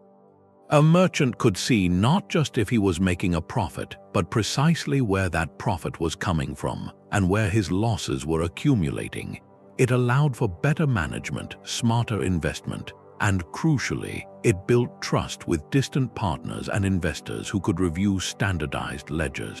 It turned commerce from a speculative gamble into a manageable science. Together, these tools formed a durable, self-reinforcing infrastructure. They reduced the paralyzing fear of loss, mobilized dormant capital across continents, and created a common financial language that every node in the network could understand. This system operated independently of the whims of imperial fiscal policy. It did not matter if a king debased the coinage to pay for a war, causing inflation and chaos in his local economy. Within the merchant network, value was tracked in stable units of account in their ledgers and transferred via bills of exchange that referenced those stable values. Their economic world had a gravity of its own, one that could hold firm even when the political world was spinning into disorder. They had built, in essence, the software for global capitalism, long before the hardware of the modern nation-state was fully assembled. And this financial autonomy granted them a freedom that no land-bound monarch could ever comprehend. Silk and spices were merely the visible cargo. The true treasure moving along these ancient routes was information, a commodity more valuable than gold and far more durable. While empires communicated through slow, formal edicts and diplomatic envoys, merchant networks operated a real-time intelligence system, their couriers carrying whispers of price shifts, political unrest, and technological breakthroughs long before official word ever reached a throne. This mastery of knowledge granted them a predictive power, allowing them to anticipate shortages, avoid conflicts, and position themselves at the nexus of every opportunity. A rumor of a poor harvest in the Nile Delta was not just gossip to a Phoenician merchant in Tyre, it was a trading signal to buy up grain stores in Sicily. News of a succession crisis in the Mughal court, carried by a Bania agent from Agra to Surat, dictated whether to extend credit or call in loans. Their ledgers tracked more than debits and credits. They mapped the pulse of the world. To move this sensitive information, they built private, secure communications networks that rivaled state postal systems. The Radhanite merchants, spanning from France to China, were legendary for their role as trusted couriers, carrying personal letters and commercial contracts across religious and political divides. Their deep integration into diaspora communities provided safe houses and reliable transfer points where messages could be passed from one trusted hand to the next. Within the Hanseatic League, a merchant in Lubeck could send a coded letter by fast cog ship to the steelyard in London, and the information within about wool prices or a king's new tax policy would reach his partner days or weeks before their competitors learned of it. These letters often used commercial ciphers or family codes, turning simple correspondence into encrypted intelligence briefs. The Armenian network of New Jolfa took this further, maintaining a regular circulation of family newsletters. A young agent in Madras would compile detailed reports on local market conditions, political alliances, and ship movements, sending them overland and by sea to the patriarch in Isfahan, who synthesized intelligence from dozens of such posts to direct the entire family's commercial strategy. This constant flow of knowledge made these networks the best-informed entities of their age, often possessing a more accurate and granular picture of regional realities than the emperors whose lands they traversed. A Mughal provincial governor might know the yield of his district's crops, but a Bania banking house with agents in every major port and mining town knew the global demand for those crops and the prices they could fetch in Aden, Bandar Abbas, and Malacca. This disparity created a profound, if subtle, power imbalance. The network could see the connecting threads between events that, to a territorially focused empire, seemed isolated. They understood how a war in Persia might spike the price of copper in India, or how a new ship design in the Netherlands could eventually affect the spice trade in Indonesia. Their power was not just in moving goods, but in seeing the patterns of cause and effect that moved markets and toppled kingdoms. This informational edge translated directly into longevity. When political storms gathered, empires often reacted too slowly, burdened by bureaucracy and pride. A decentralized merchant network, however, with its ears to the ground in 100 different places, could sense the shift in the wind early. It could reroute caravans, shift capital, and forge new alliances before the first official declaration of war was ever read. Their survival was not merely logistical, it was cognitive. They thrived because they understood the world as a dynamic, interconnected system, while empires often saw it as a static map to be controlled. In the end, the most resilient network was not the one with the most ships, but the one that knew where to send them next. The quiet power of information and finance created a paradox. For all their independence, these borderless networks did not exist in a vacuum. They operated within a world of territorial states, and this relationship was the central drama of their existence. It was a constant, intricate dance of mutual need and quiet rivalry, a symbiotic tension that defined the flow of history itself. On one hand, the networks needed the states. A king's peace, however fragile, was better than pure anarchy. States provided the basic legal frameworks that protected property, even if those laws were often inconsistently applied. More directly, empires and kingdoms were the network's biggest customers. The insatiable appetite of a royal court for silks, spices, jewels, and exotic luxuries created the massive, sustained demand that made long-distance trade so profitable. The Mughal emperor's need for ceremonial textiles or the French king's desire for Chinese porcelain were not just sales, they were economic engines. Furthermore, states with strong navies or armies could, in theory, protect trade routes from pirates and bandits, though they often created those very threats through their own wars. The merchant network, for all its internal trust, still operated in a dangerous world, and the shadow of state power offered a measure of security it could not always provide for itself. Yet the dependence flowed powerfully in the other direction. States, especially pre-modern ones, were notoriously bad at direct economic management. They relied on merchant networks to do what they could not, integrate their economies into a wider world. Networks supplied the vital revenue, not just through taxes on goods, but often by collecting those taxes as tax farmers. A sultan might grant a wealthy merchant family the right to collect customs duties in a major port, paying the treasury a fixed sum upfront and keeping any extra. This outsourced a critical state function to a private, efficient network. Beyond revenue, networks provided the essential goods that demonstrated a ruler's power and prestige.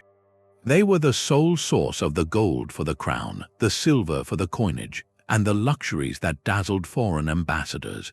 Perhaps most importantly, they were the connective tissue that held disparate parts of an empire together, moving grain from fertile provinces to hungry capitals, supplying frontier armies, and circulating information. A state without access to a robust merchant network was isolated, impoverished, and ultimately weak. This mutual need created a fascinating push-pull dynamic, a high-stakes game where the networks often held surprising leverage. Their greatest power was their mobility. Because they were not tied to land, they could vote with their feet and with their capital. If a king raised taxes too high or a sultan seized their property, the network could simply shift its operations to a rival kingdom. This threat was a silent, constant pressure on rulers. The Armenian merchants of New Jolfa, for instance, served the Safavid Shah, but they also maintained deep ties with the Ottoman and Mughal courts.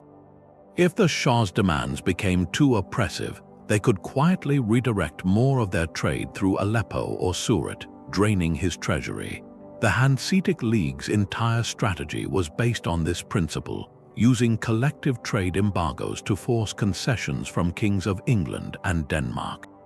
They played states against each other with masterful skill, offering their services to the highest bidder or the most reliable partner. This created a delicate balance. The state wanted to harness the network's wealth and skill without letting it become too powerful or independent. The network wanted the state's protection and patronage without being consumed or overtaxed. The most successful networks, like the Banias in India or the Italian bankers, navigated this tension by making themselves utterly indispensable, embedding themselves so deeply in the financial machinery of the state that to remove them would cause collapse. They became the state's financial nervous system. Others, like the Trans-Saharan Tuareg, positioned themselves as the uncontested gatekeepers of a vital resource, making every state a supplicant. In this endless negotiation, the fluid network often had the advantage of patience and focus.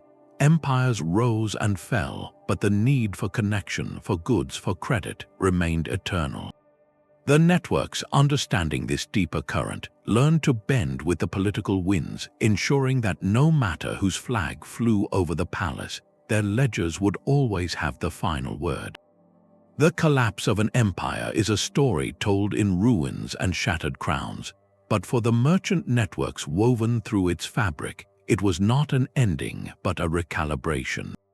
When the central authority that once provided a fragile order suddenly vanished, these networks did not flee the chaos, they became the new architects of continuity. Their survival was not passive, it was an active seizure of opportunity, a demonstration that their true product was not silk or spice, but stability itself. Consider the slow, grinding dissolution of the Western Roman Empire. As legions were recalled and provincial governments crumbled, the magnificent Roman roads did not simply disappear. They became the arteries for a different kind of circulation. The vast state-subsidized grain shipments from Egypt to Rome ceased, creating famine in the old capital. Yet in the power vacuum, smaller, more agile networks emerged. Syrian and Jewish merchant communities, long active within the empire, pivoted dramatically. They redirected the flow of essential goods away from the collapsing center and toward the new, rising power centers, the courts of Germanic kings like the Ostrogoths in Italy or the Franks in Gaul. These new rulers possessed land and military power, but they lacked the sophisticated administrative systems to manage complex, long-distance trade. The existing merchant networks provided that missing expertise. They supplied the Gothic king Theodoric with the silks and papyrus necessary to project imperial dignity, and they furnished Frankish chieftains with the wine and olive oil that symbolized civilized life.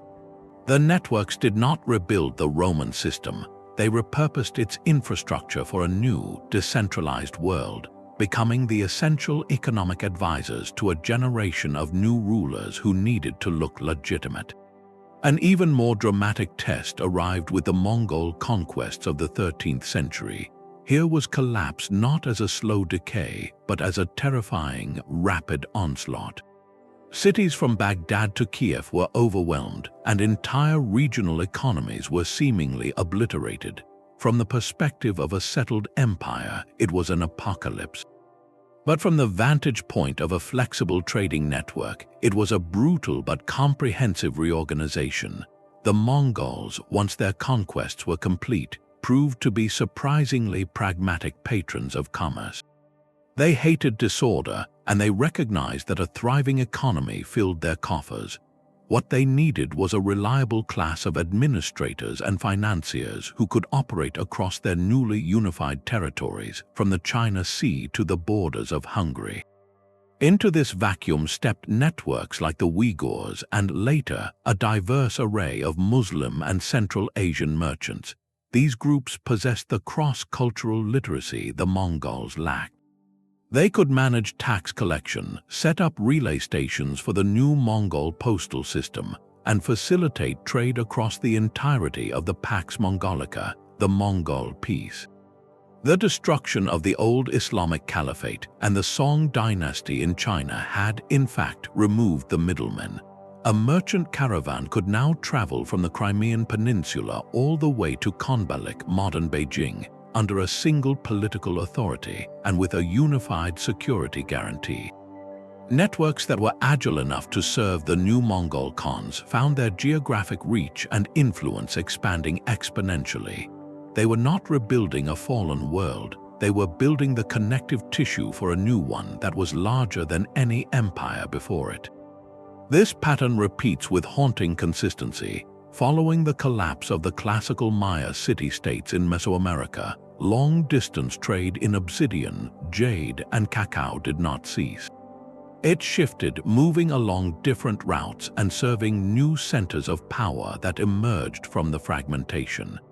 After the Black Death ravaged 14th century Europe, decimating populations and shattering manorial economies, it was urban merchant guilds and banking families who often stepped in to manage abandoned estates and reorganize production, accelerating the shift toward a more monetized, less feudal economy. In each case, the network's strategy was the same. First, they leveraged their distributed intelligence to see the collapse coming, allowing them to reposition assets and relationships in advance. Second, they relied on their internal systems of trust and credit, which remained intact even as state currencies and legal systems failed. A bill of exchange from a trusted Italian banking house was still good after a king died because its value was based on the bank's reputation, not the king's authority.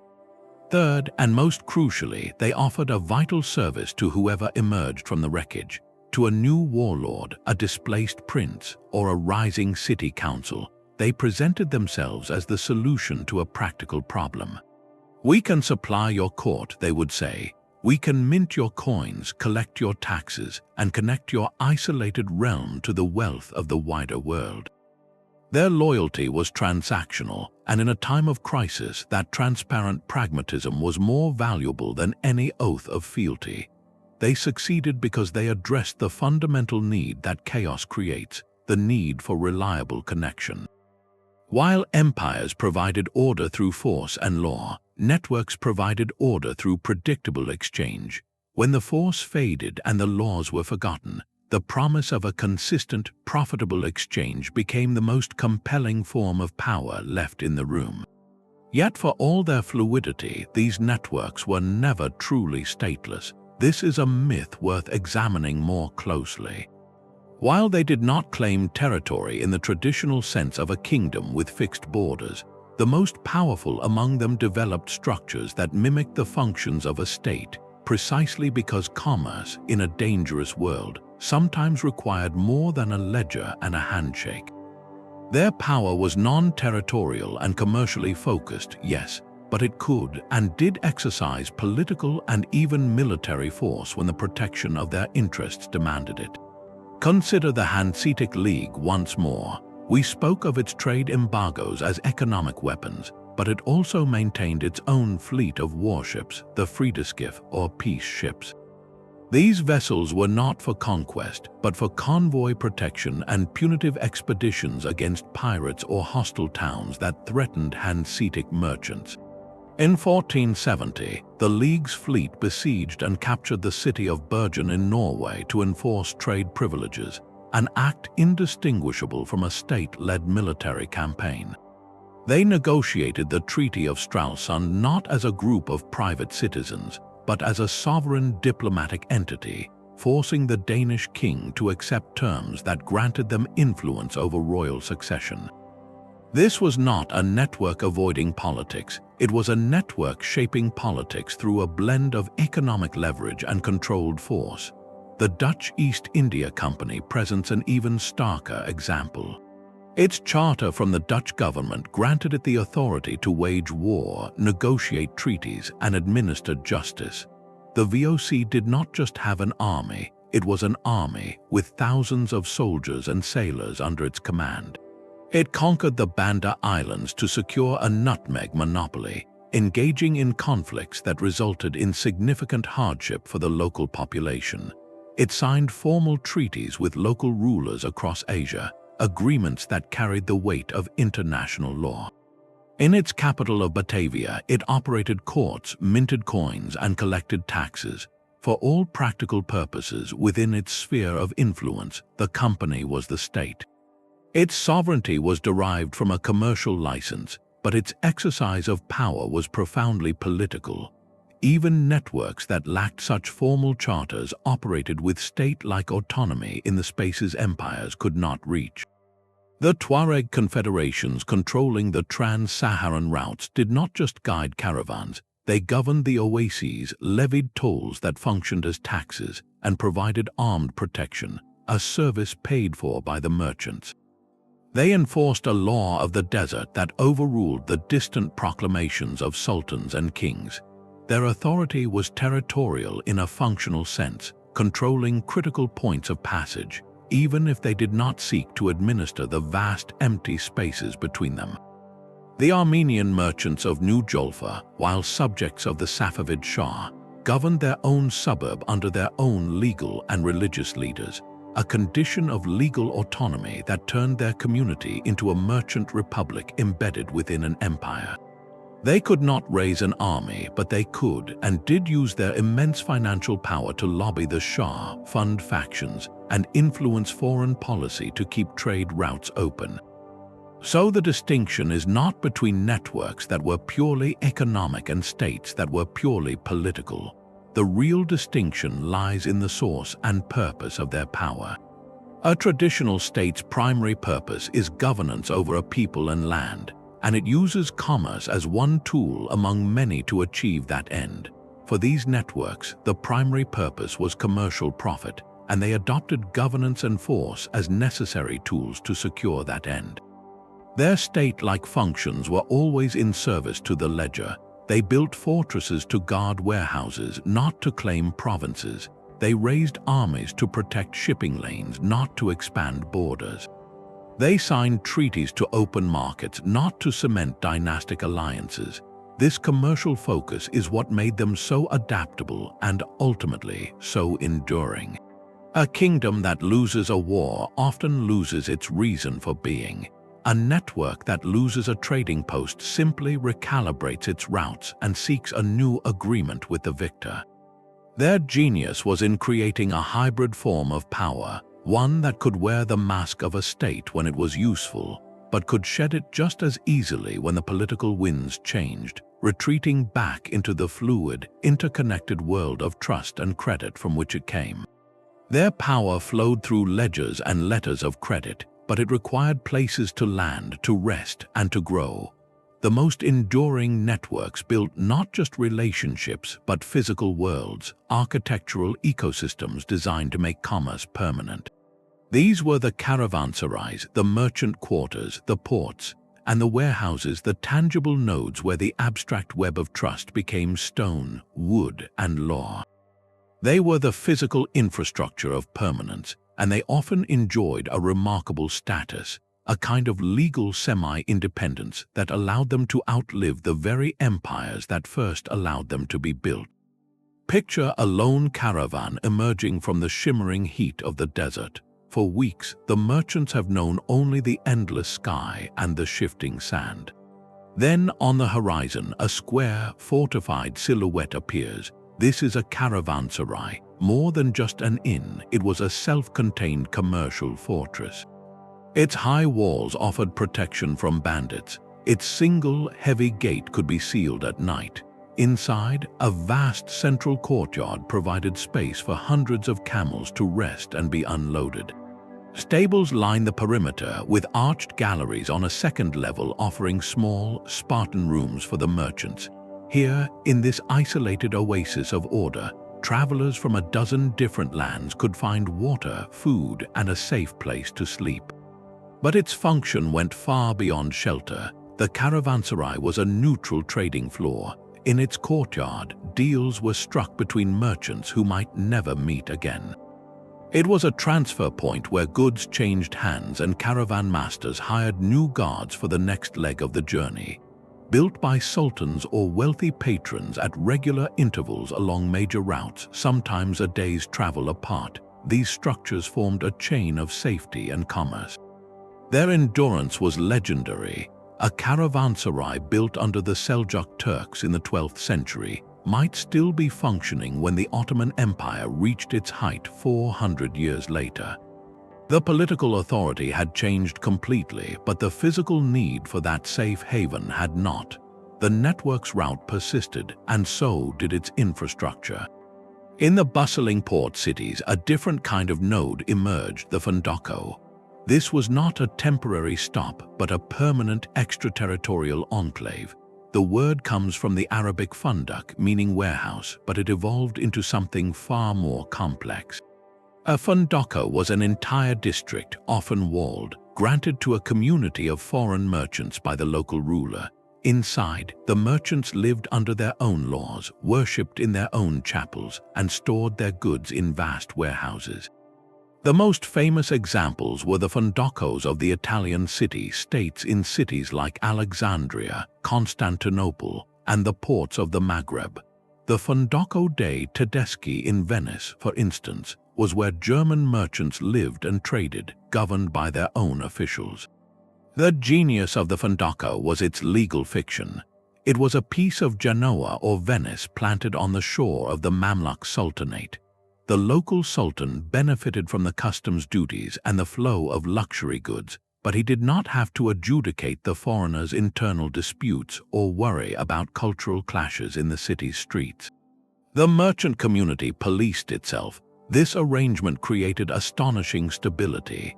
A fundako could operate for centuries, its leadership passing from one generation of merchant families to the next, while dynasties rose and fell outside its walls. It was a sovereign commercial cell embedded in a host body, and its longevity was guaranteed by its sheer usefulness.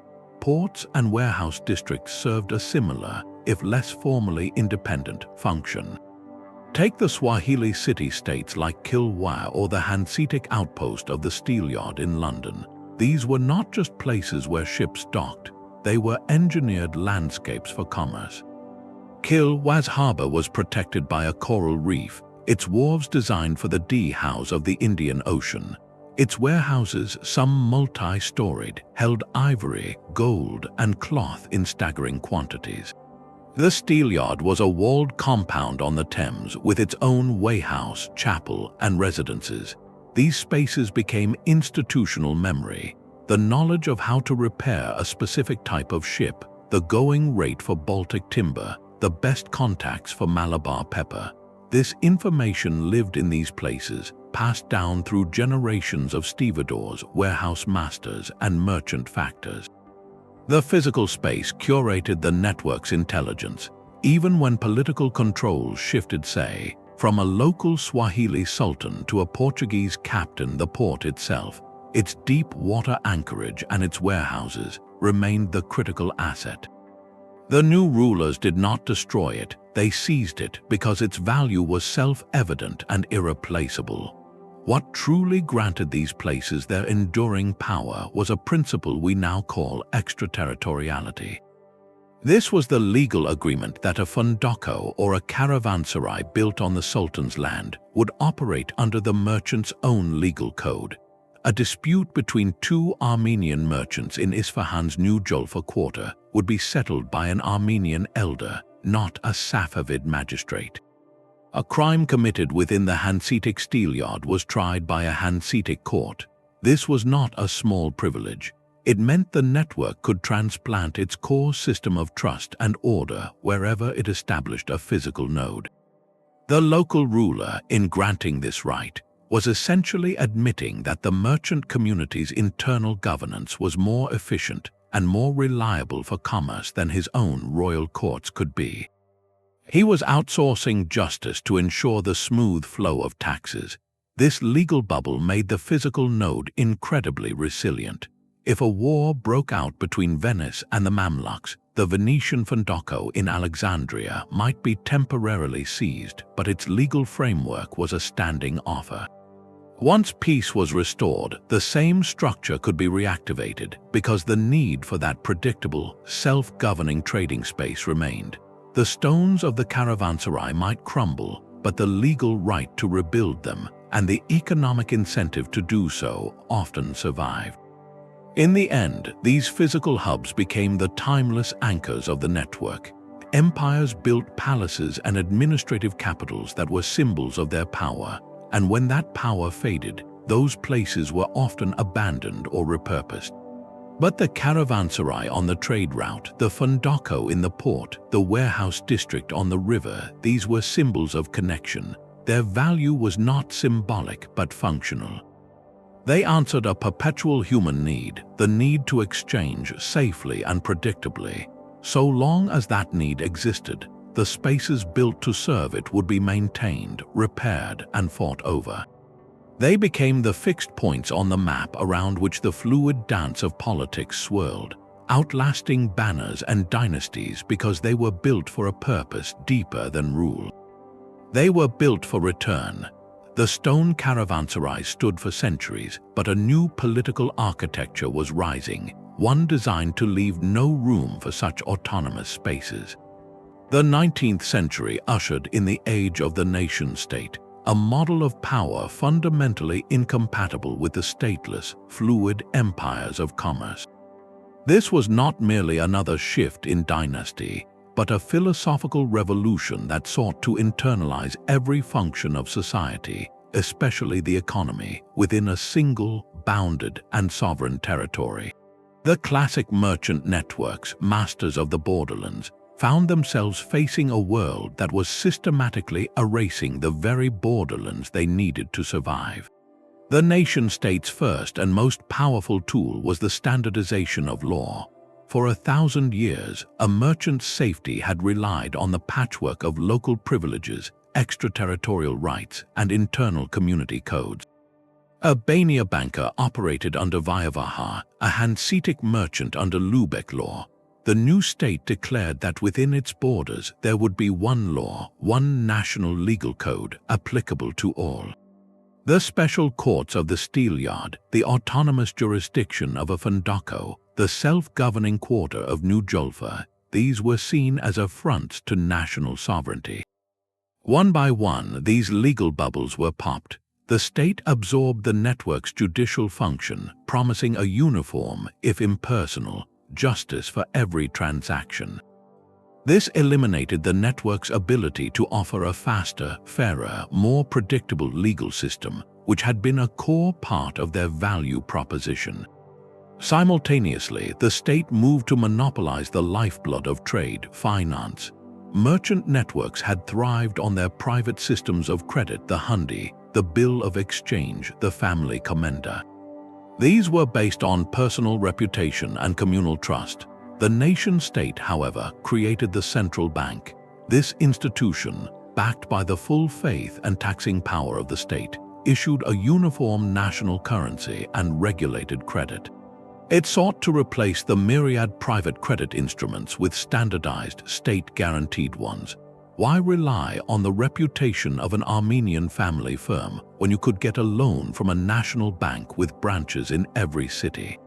The state also created formal corporate law, giving rise to the Limited Liability Corporation.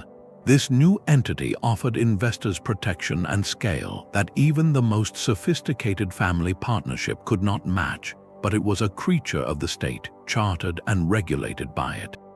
The financial autonomy that had been the network's superpower was systematically co-opted and brought under a single national roof.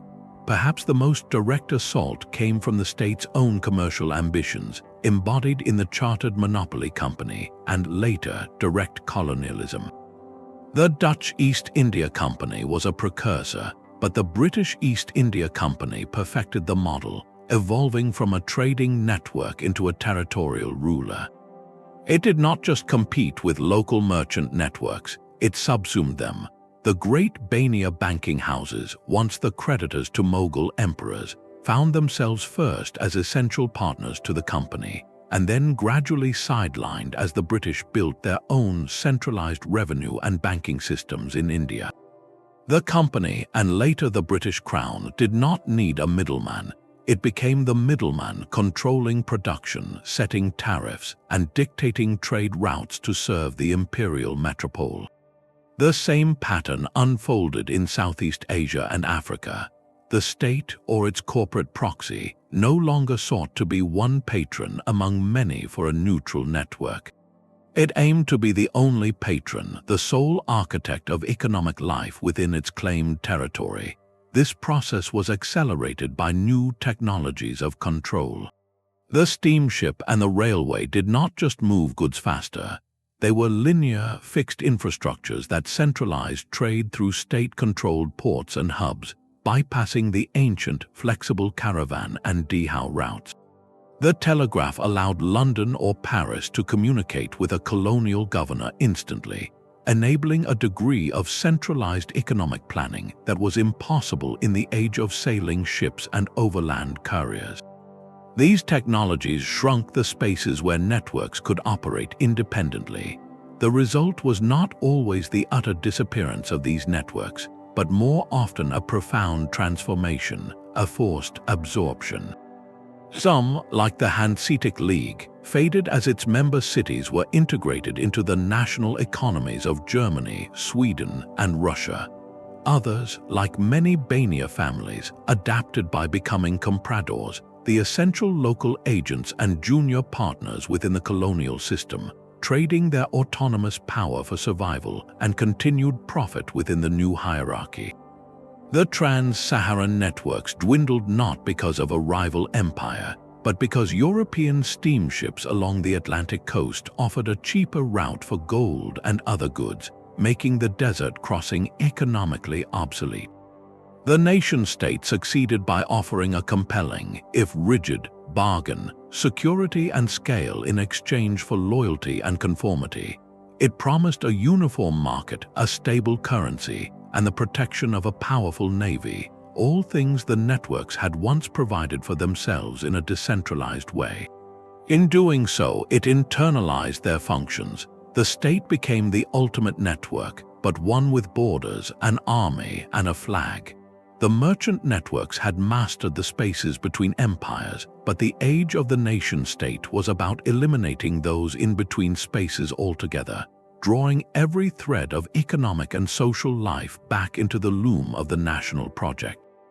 Their decline was not a failure of their model, but a testament to its success. The state had finally learned to copy their homework, but it did so on its own, far more controlling terms. Their physical enclaves and legal privileges may have faded, but the operating system they designed is still running the world. The principles that allowed a family in Isfahan to fund a voyage to Manila or a guild in Lubeck to sanction a king are not relics. They are the invisible architecture of our modern global economy, simply wearing new digital clothes. Look at the multinational corporation. It is the direct heir to the Dutch East India Company's model, a sovereign-like entity that operates across borders, often with more revenue than some national governments. Like the Armenian network, it maintains a form of legal extraterritoriality, navigating different tax regimes and labor laws, optimizing its operations for global flow rather than national loyalty. Its loyalty is to shareholders and supply chains, mirroring the merchant network's fidelity to profit and connection over any single crown. The corporation's very structure, with its headquarters in one country, manufacturing in another, and intellectual property held in a third, is a perfected form of the decentralized node system, a virtual recreation of the Fundoko network on a planetary scale. Diaspora communities continue to be engines of cross-border investment and trade, just as the Radhanites or the Sogdians once were. A tech entrepreneur in Silicon Valley funding a startup in Bangalore, or a family in London investing in real estate in Lagos, operates on the same bedrock of kinship and cultural trust. These modern networks use digital tools instead of letters of credit, but the fundamental currency remains the same: shared identity and reputation. They create bridges of capital and knowledge that bypass traditional diplomatic channels, proving that economic gravity still follows the paths of human connection. Even the physical spaces have their modern equivalents. Special economic zones, those walled-off districts in China, Dubai, or elsewhere, are the 21st century's Fundokos. Within their boundaries, different rules apply: simplified regulations, tax breaks, and streamlined customs. They are designed to be neutral platforms for global commerce, offering a predictable, efficient environment that attracts foreign capital and expertise. A corporation setting up a factory in one of these zones is engaging in the same calculus as a Genos merchant moving into the Fundoko in Alexandria, seeking the benefits of a privileged, self-contained commercial bubble within a host nation. The most profound evolution, however, may be unfolding in the digital realm.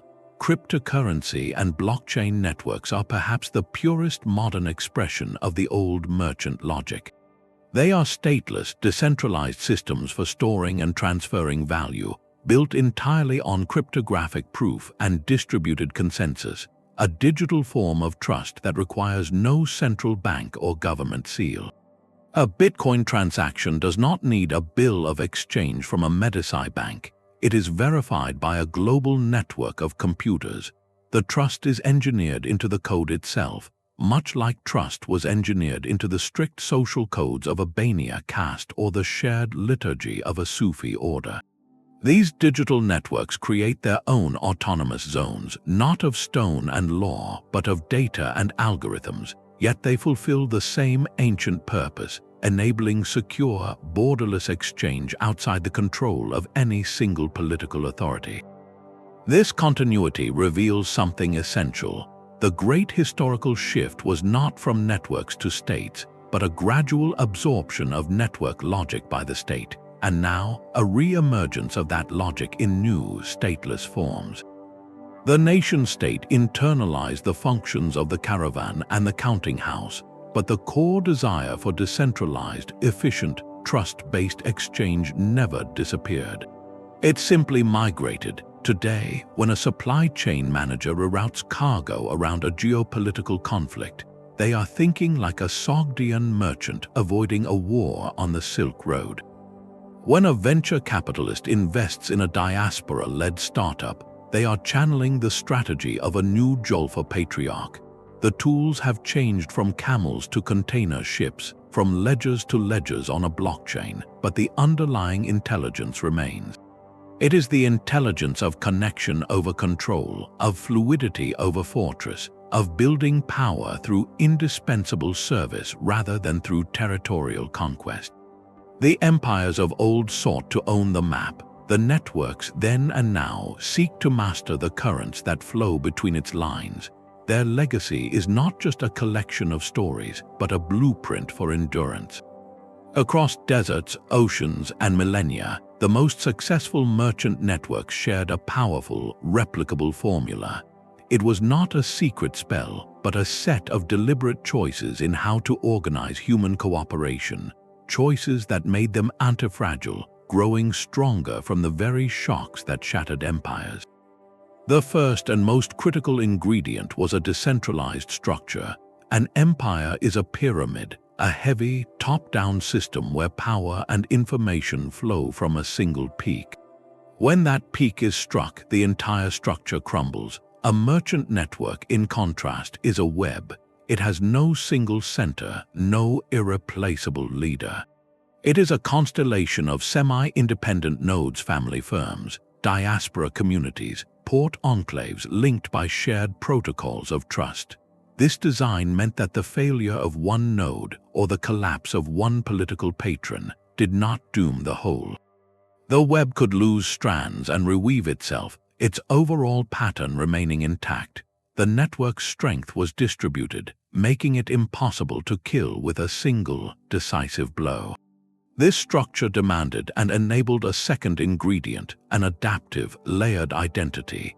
Empires often demanded a singular, rigid loyalty to one crown, one faith, one way of life. Networks thrived on multiplicity. A Swahili merchant was a devout Muslim on the coast, a shrewd negotiator with Portuguese captains, and a cultural cousin to the interior kingdoms that supplied his ivory. A Sogdian trader could speak the languages of the steppe, the bazaar, and the Chinese court, shifting his cultural presentation like a cloak to suit the climate. This was not hypocrisy, it was pragmatic intelligence. Their core identity, be it Armenian kinship, Bania caste rules, or Hanseatic civic pride, provided an internal anchor of trust. But its outer expression was fluid, allowing them to embed themselves usefully within any host society. They mastered the art of being indispensable guests, never overstaying their welcome because they never claimed the house as their own. This adaptability was powered by a third ingredient, a sophisticated private infrastructure of finance and information. While empires taxed land and hoarded gold in palaces, networks built systems that made physical treasure almost irrelevant. Their real wealth lived in relationships and records. The bill of exchange, the hundi, the double entry ledger, these were tools that turned trust into transferable value and uncertainty into calculable risk. They created parallel economies that operated on their own clocks and rules, insulated from the inflationary whims of a bankrupt king. Even more vital was their mastery of information. Their caravans and ships carried the earliest form of market intelligence, gossip about harvests and wars that traveled faster along commercial routes than along royal roads. This knowledge allowed them to anticipate crises, reroute caravans, and call in loans before the first official declaration of war. They didn't just react to the world, they had a clearer, more interconnected picture of it than the rulers whose lands they crossed. All of this culminated in their most defining trait, the ability to metabolize crisis. For an empire, political collapse is an existential catastrophe, an end to its story. For a network, it was often a market correction, a brutal but fleeting disruption. When the Western Roman Empire fragmented, Syrian merchants pivoted to serve Gothic kings. When Mongol conquest shattered the old order, Central Asian networks stepped in to administer the new one. Their survival instinct was not to defend a fixed point, but to follow the current of need.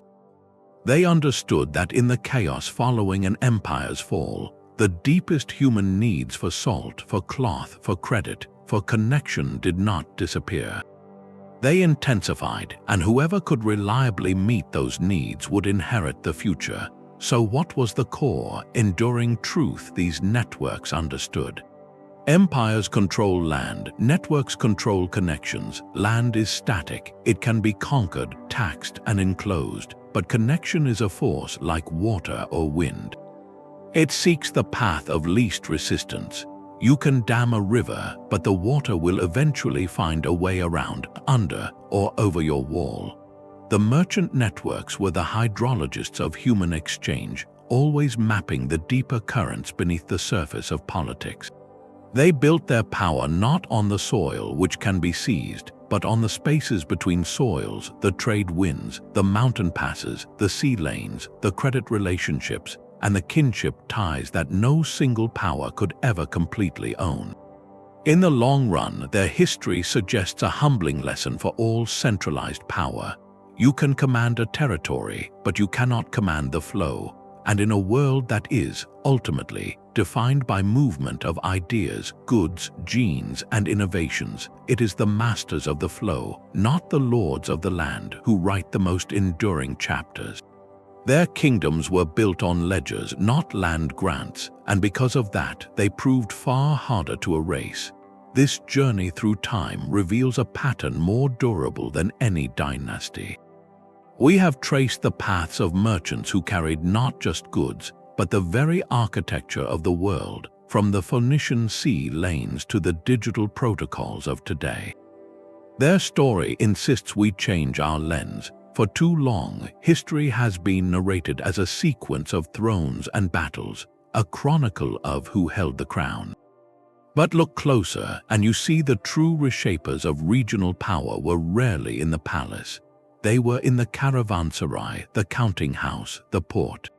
They were the flexible, commercial webs that thrived in the spaces empires could not, or would not govern. Their power was not of the soil, but of the current that flows between shores.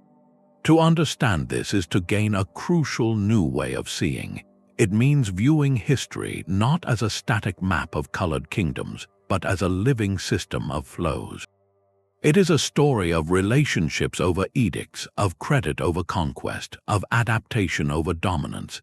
The most enduring forces are often those that serve a fundamental human need, the need to connect, to exchange, to trust across distance.